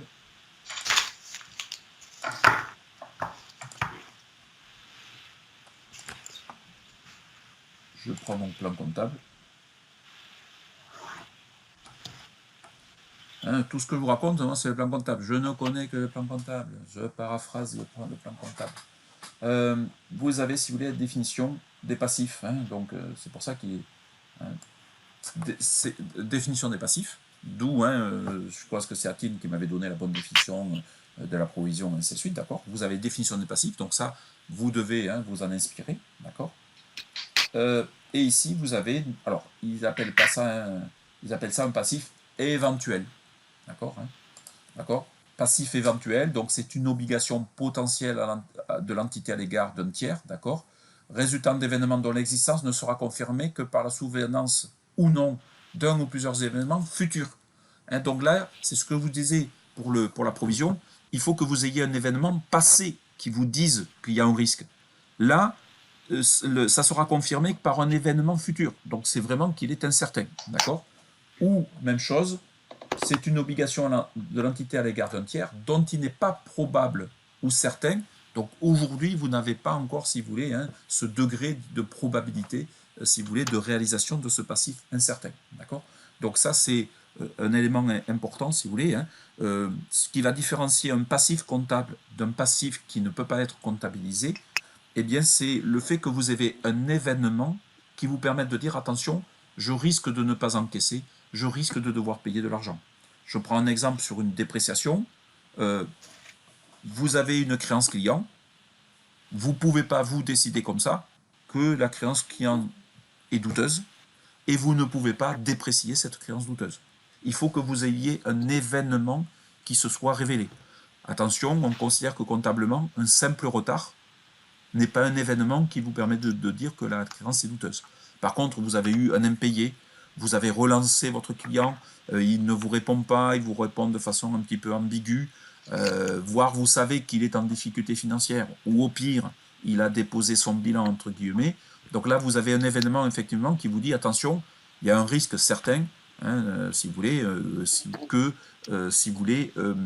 vous ne puissiez pas encaisser la créance.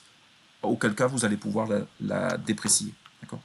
Donc ça, c'est passif incertain ou passif éventuel. D'accord. Et vous avez un élément important, si vous voulez, du plan comptable général qui vous dit, attention, un passif incertain, un passif éventuel ne peut pas être comptabilisé au bilan, tout simplement parce qu'il est encore incertain. D'accord. Par contre, si effectivement il est quand même important, s'il est significatif, si on a besoin d'informer, si vous voulez, le lecteur du bilan, on ne va pas le mettre dans le bilan, mais on va le mettre en annexe. On a vu que l'annexe venait donner une information soit qui n'apparaissait pas dans le bilan, donc là on est dans une information hors bilan, d'accord, voire l'annexe va vous donner des informations, si vous voulez, sur des informations qui apparaissent dans le bilan ou dans le compte de résultat. Avez-vous des questions sur ce passif incertain? Donc un passif incertain, c'est une provision ou une dépréciation? Non. Ce n'est pas une provision au sens comptable ou une dépréciation au sens comptable. C'est lié au mécanisme de provision, mais comme ce n'est pas certain, je ne peux pas constater de provision, je ne peux pas constater de dépréciation. Un passif incertain éventuel ne peut pas se comptabiliser au bilan. Donc je ne peux pas l'avoir sous forme de provision, je ne peux pas l'avoir sous forme de dépréciation. C'est la même chose, sauf que l'événement n'est pas encore intervenu. L'événement est intervenu avant la clôture des comptes, ça devient une provision, ça devient une dépréciation. L'événement n'est pas encore intervenu, il risque d'intervenir en 2020, c'est un passif éventuel. D'accord. Merci. Quelles sont les différences entre les charges à payer et les provisions ?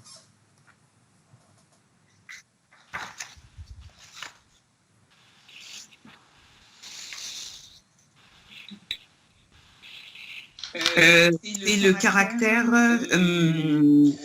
les provisions, le montant n'est pas certain, alors que les charges à payer, le montant est certain. Non, j'ai des charges à payer dont le montant est incertain. On l'a vu sur les congés payés. Les congés payés, c'est une charge à payer, et pourtant, le montant n'est pas certain. D'accord ? Par contre, la réalisation est certaine. La charge à payer, ce qui fait la différence entre une charge à payer et une provision, c'est que la charge à payer, elle est certaine. Je suis certain de devoir payer des congés à mon personnel. Je le dois. Je n'ai pas d'incertitude. D'accord ? Après, je peux estimer, si vous voulez. Alors, si vraiment l'estimation est trop difficile, on va considérer qu'effectivement, ce n'est pas une charge à payer, ça va être une provision. Hein, donc c'est vraiment l'estimation. Mais le fait que je me trompe dans l'estimation n'est pas grave en soi, d'accord? Voilà, il faut que j'ai des éléments, voilà, que je puisse estimer. La charge à payer, elle est certaine dans son principe, elle peut être incertaine dans son montant. La provision, très certainement, est incertaine dans son montant, incertaine, si vous voulez, dans son principe. Mais j'ai des événements qui me permettent de penser qu'elle s'est réalisée, d'accord? Ça va pour ça? Faites attention, fiscalement, on ne fait aucune différence entre une charge à payer et une provision. Puisque on vous demande dans les états, si vous voulez, de donner le détail de vos charges à payer, de vous donner le détail de vos provisions. Pourquoi? Parce qu'on considère que il y a une intervention trop importante de l'entreprise. C'est à l'entreprise d'estimer le risque, c'est à l'entreprise d'estimer le montant du risque. Donc c'est quelque chose qui est sensible, et du coup c'est quelque chose que l'administration fiscale, si vous voulez, souhaite suivre de près, et c'est pour ça qu'elle vous demande dans les annexes, si vous voulez, de donner le détail, si vous voulez, de ces charges à payer, de ces provisions. Alors qu'elle ne vous demande pas de donner le détail de vos dettes. Moi, par contre, j'aurais une question. Quelle différence entre une dette et une charge à payer?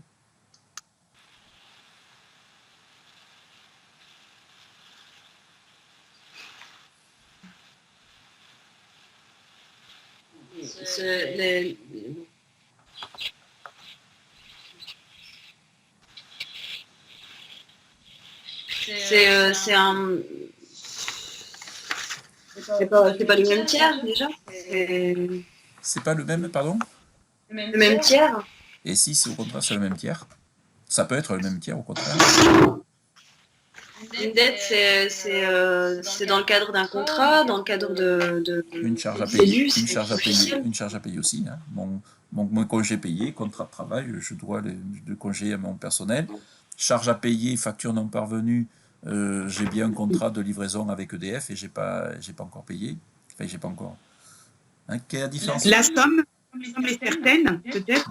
Une dette, la somme, elle est arrêtée. On doit cette somme à son tour. Et pourquoi la somme est certaine dans votre dette?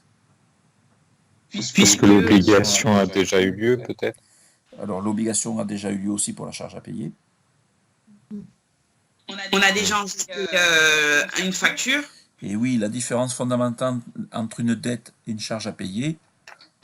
Dette, j'ai reçu la pièce justificative, datée d'avant le 31 décembre. Datée d'avant le 31 décembre.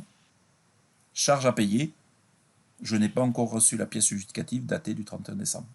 C'est la différence entre la dette et la charge à payer. Vous recevez la facture d'EDF le 28 décembre, c'est une dette. Vous recevez la facture datée du 4 janvier, c'est une charge à payer au 31 décembre. Pourquoi? Parce que vous n'avez pas pu, opération courante, l'enregistrer. Du coup, vous l'estimez, alors là, il n'y a pas d'estimation. Hein, vous l'estimez à partir d'une facture que vous avez reçue, d'un bon de livraison que vous avez reçu, d'un bon de commande que vous avez émis. D'accord? Hein, donc, mais dès que vous n'avez pas la pièce justificative, ça ne s'appelle plus une dette, ça s'appelle une charge à payer. Et pour répondre tout à l'heure, hein, c'était Wissam, c'est ça, qui me disait que c'est incertain.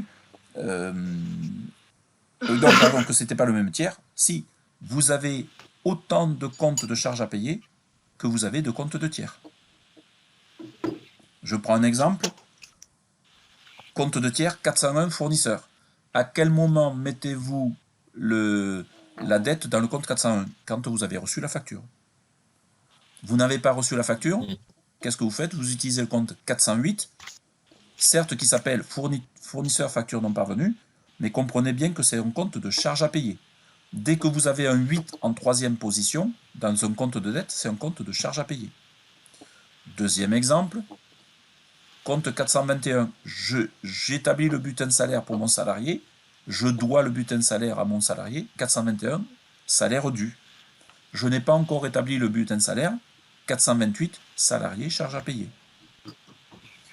Vous avez reçu votre avis d'imposition, 447, impôt à payer.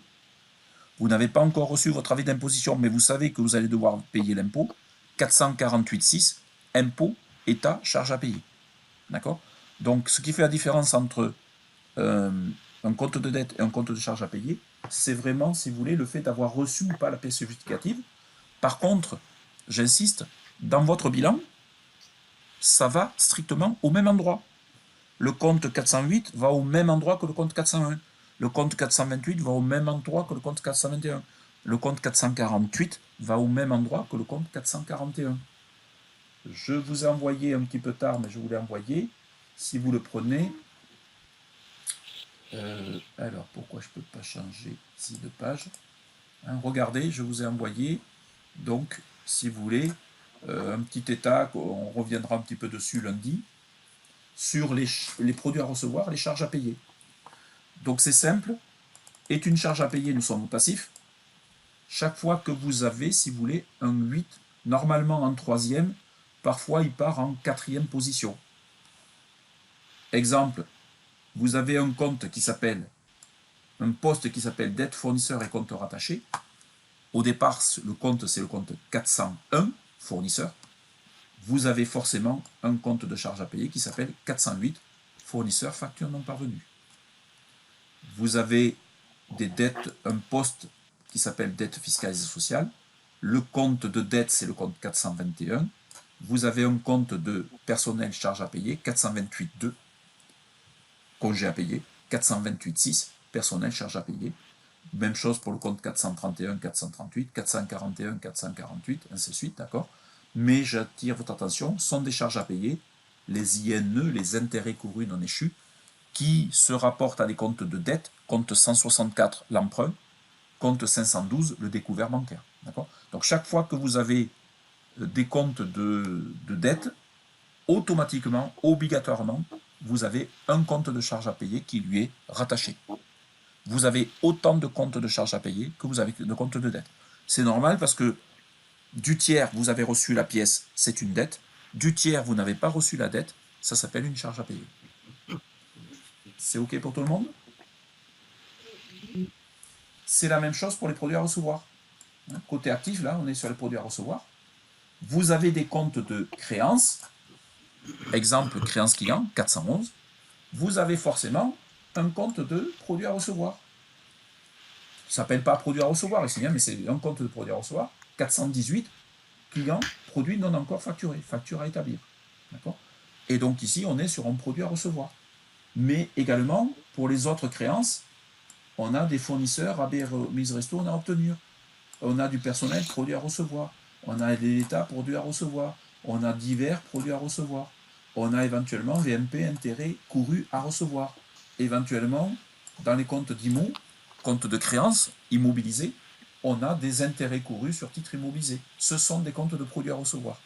Vous avez autant de comptes de produits à recevoir que vous avez, si vous voulez, de comptes de créances. Chaque fois que vous avez un compte de créance, vous avez émis la facture, émis la pièce justificative, vous avez un compte de charge à payer, vous n'avez pas encore émis la pièce justificative. C'est la différence entre les deux. Des questions par rapport à ça? Maintenant, vous savez me faire une différence entre une charge à payer, une dette, un produit à recevoir, une créance. 8e question. J'ai une moins-value latente sur les valeurs mobilières de placement. Que devez-vous faire? On constate une dépréciation. Donc, moins-value latente, effectivement, principe de prédence. On constate une dépréciation, tout à fait. On constate une dépréciation, et donc par un compte 59, dépréciation des valeurs mobilières de placement, eh bien, on va intégrer en comptabilité cette moins-value. Alors, pas la moins-value directement, mais on va impacter le résultat de cette moins-value au travers d'une dépréciation. D'accord? Et fiscalement?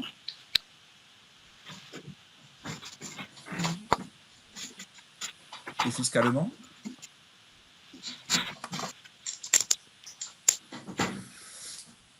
Je vous rappelle que la moins-value latente sur une valeur mobilière de placement est prise en compte directement dans le résultat fiscal. C'est la ligne XS de votre tableau 2058A qui s'appelle écart sur valeur liquidative, donc de valeur mobilière de placement. Donc une moins-value sur valeur liquidative, pardon, pour une société soumise à l'IS. Pour une société soumise à l'IS, l'écart sur valeur liquidative est intégré directement, ce qui fait d'ailleurs que la dépréciation des VMP n'est pas déductible. L'État vous dit, enfin l'administration fiscale vous dit, vous ne pouvez pas déduire deux fois. Vous ne pouvez pas déduire et la moins-value latente et la dépréciation qui prend en compte cette moins-value latente. D'accord ? 9e question. S'il s'agit d'un portefeuille de valeurs mobilières de placement, j'ai une moins-value de 100 et j'ai une moins-value et une plus-value de 100. Que faites-vous?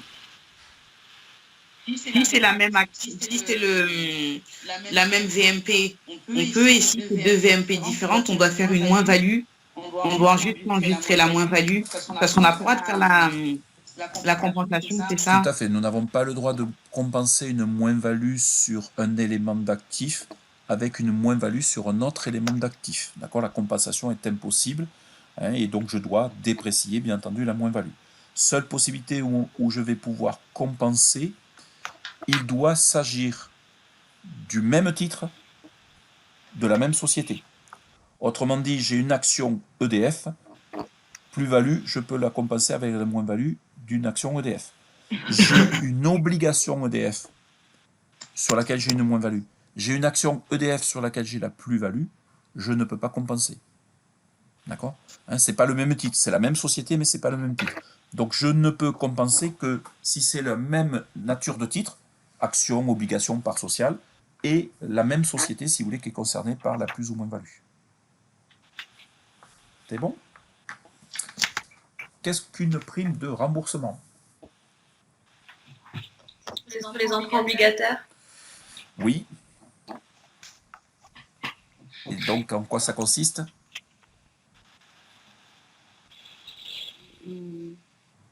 C'est l'équivalent des dividendes pour les actions, non? Non, parce que l'équivalent, ce sont les intérêts sur les emprunts obligataires. La prime de remboursement, comme son nom l'indique, c'est lorsque je m'engage à rembourser une obligation au-delà du prix que j'ai reçu de la part de l'obligataire. Donc je prends un exemple. J'ai lancé un emprunt obligataire et les obligations valent 900, sont émises, enfin je vais recevoir des obligataires, donc les personnes qui vont me prêter de l'argent, je vais recevoir 990 € et je m'engage à leur rembourser 1020 €. Je vais rembourser plus que je n'ai perçu. Conséquence, je vais donner une prime. Alors je suis d'accord avec vous, Wissam, je vais rémunérer mon obligataire. Mais ce n'est pas une rémunération au sens intérêt. C'est une plus-value en capital. On considère que c'est une plus-value en capital, d'accord? Donc si vous voulez, je vais donner plus, rembourser plus. Tout ça pour inciter l'obligataire à venir sur mon emprunt. Je vais l'intéresser de deux façons. Je vais l'intéresser parce que chaque année, je vais lui verser un intérêt. Donc à moi, à ce que le taux d'intérêt soit attractif. Et au-delà de, si vous voulez, pour qu'il reste longtemps sur l'obligation, l'intérêt, je le verse tous les ans. Alors que ma prime de remboursement, je ne la verserai qu'à la fin de l'emprunt obligataire lorsque je rembourserai mes obligations. Conséquence, c'est pour que également mes obligataires, si vous voulez, restent longtemps, si vous voulez, dans ma société et soient financés de ma société. On fera une petite application sur les emprunts obligataires et sur un petit peu ce qu'on appelle la comptabilité des sociétés. D'accord? 11e question. Une machine ne produit pas au même rythme tout au long de sa vie. Que peut-on faire? On l'amortit selon les unités d'œuvre, là, comme on a fait. Voilà, effectivement, si du coup elle ne produit pas au même rythme, a priori elle ne se consomme pas au même rythme, et donc je peux juger qu'un amortissement sur un nombre d'années, eh bien ce n'est pas correct. Du coup le plan comptable me dit, de façon préférentielle d'ailleurs, vous devriez prendre en compte des unités d'œuvre, et donc pourquoi pas, l'unité d'œuvre sera peut-être pas le nombre de kilomètres, mais sera peut-être le nombre d'unités produites. Exemple, je vais dire, voilà, ce bien me sert à fabriquer 10 000 pièces, et au bout de 10 000 pièces, il sera a priori consommé, il sera terminé, si vous voulez. Et donc, du coup, si vous voulez, je vais amortir sur le nombre d'unités produites. Et donc, du coup, ça va me permettre, et je rejoins ma remarque de tout à l'heure, de transformer un amortissement qui, a priori, serait une charge fixe en une charge variable, puisque du coup, je vais le lier à la production. D'accord ? Et on a le droit de modifier comme ça la méthode de calcul. Alors, a priori, c'est plutôt à l'avance que vous le faites. C'est-à-dire que dès que vous ferez l'acquisition de l'immobilisation, vous allez vous poser la question, comment est-ce que j'amortis cette immobilisation? Et donc, vous devez faire un choix. Alors après, pour des raisons techniques, vous n'avez peut-être pas la capacité de l'évaluer au départ. Donc, vous êtes parti sur une durée exprimée en années. Et puis, parce que vous avez un service technique qui est devenu plus précis, et ainsi de suite, vous allez pouvoir basculer. De façon générale, c'est plutôt rare de le faire sur des IMO en cours. Mais dans l'absolu, rien n'interdit. Si votre plan d'amortissement est destiné à donner une meilleure image de l'amortissement, en fait de la consommation, vous pouvez changer de plan d'amortissement. D'accord ? Je vous l'accorde, c'est plutôt rare. On va le faire plutôt pour les nouvelles immobilisations, du coup. Mais dans l'absolu, on pourrait le faire pour les immobilisations, si vous voulez, que vous détenez, que vous êtes en cours d'utilisation. Dernier point, s'il y a une valeur résiduelle, du coup, Ça vient diminuer la valeur d'origine. voilà, alors, la valeur résiduelle n'est reconnue qu'en comptabilité. La valeur résiduelle n'est pas reconnue en fiscalité. Donc la valeur résiduelle, le Code général des impôts vous dit, un plan d'amortissement, ça doit amener à 0. Vous devez amortir, si vous voulez, en totalité. D'accord ? Mais le plan comptable vous dit, non, la valeur résiduelle, vous pouvez en tenir compte. 2 conditions quand même pour tenir compte d'une valeur résiduelle. Elle doit être significative et mesurable. Donc il faut qu'elle soit significative, effectivement. Il faut que vous n'allez pas vous faire un simple plaisir comptable, faire une valeur résiduelle simplement pour vous faire plaisir. C'est parce que ça apporte une information supplémentaire au lecteur du bilan, d'accord, de façon significative. Et puis il faut qu'elle soit mesurable, effectivement. Il faut que j'ai un marché qui me dise, enfin un élément, un marché, un contrat, qui me garantisse ou qui me donne une probabilité, si vous voulez, de réalisation de l'immobilisation au bout de 5 ans, 10 ans, 20 ans, si vous voulez, et que donc, effectivement, je puisse l'évaluer de façon, si vous voulez, suffisamment précise. Auquel cas, si je remplis ces 2 conditions, la valeur résiduelle viendra diminuer mon plan d'amortissement, si vous voulez, ma base d'amortissement, puisqu'effectivement, a priori, je vais obtenir la valeur résiduelle une fois de l'amortissement, si vous voulez, pratiqué.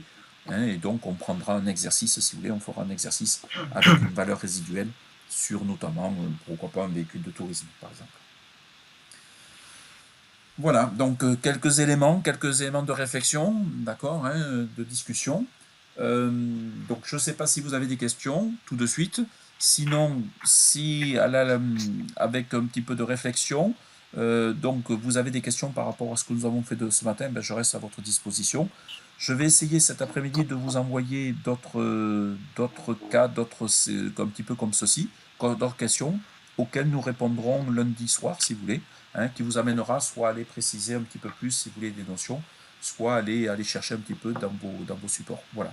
Si vous avez des questions entre-temps, n'hésitez pas, posez-moi-les par mail, comme ça je les intégrerai, si vous voulez, dans les séances de lundi ou de mercredi, si vous voulez.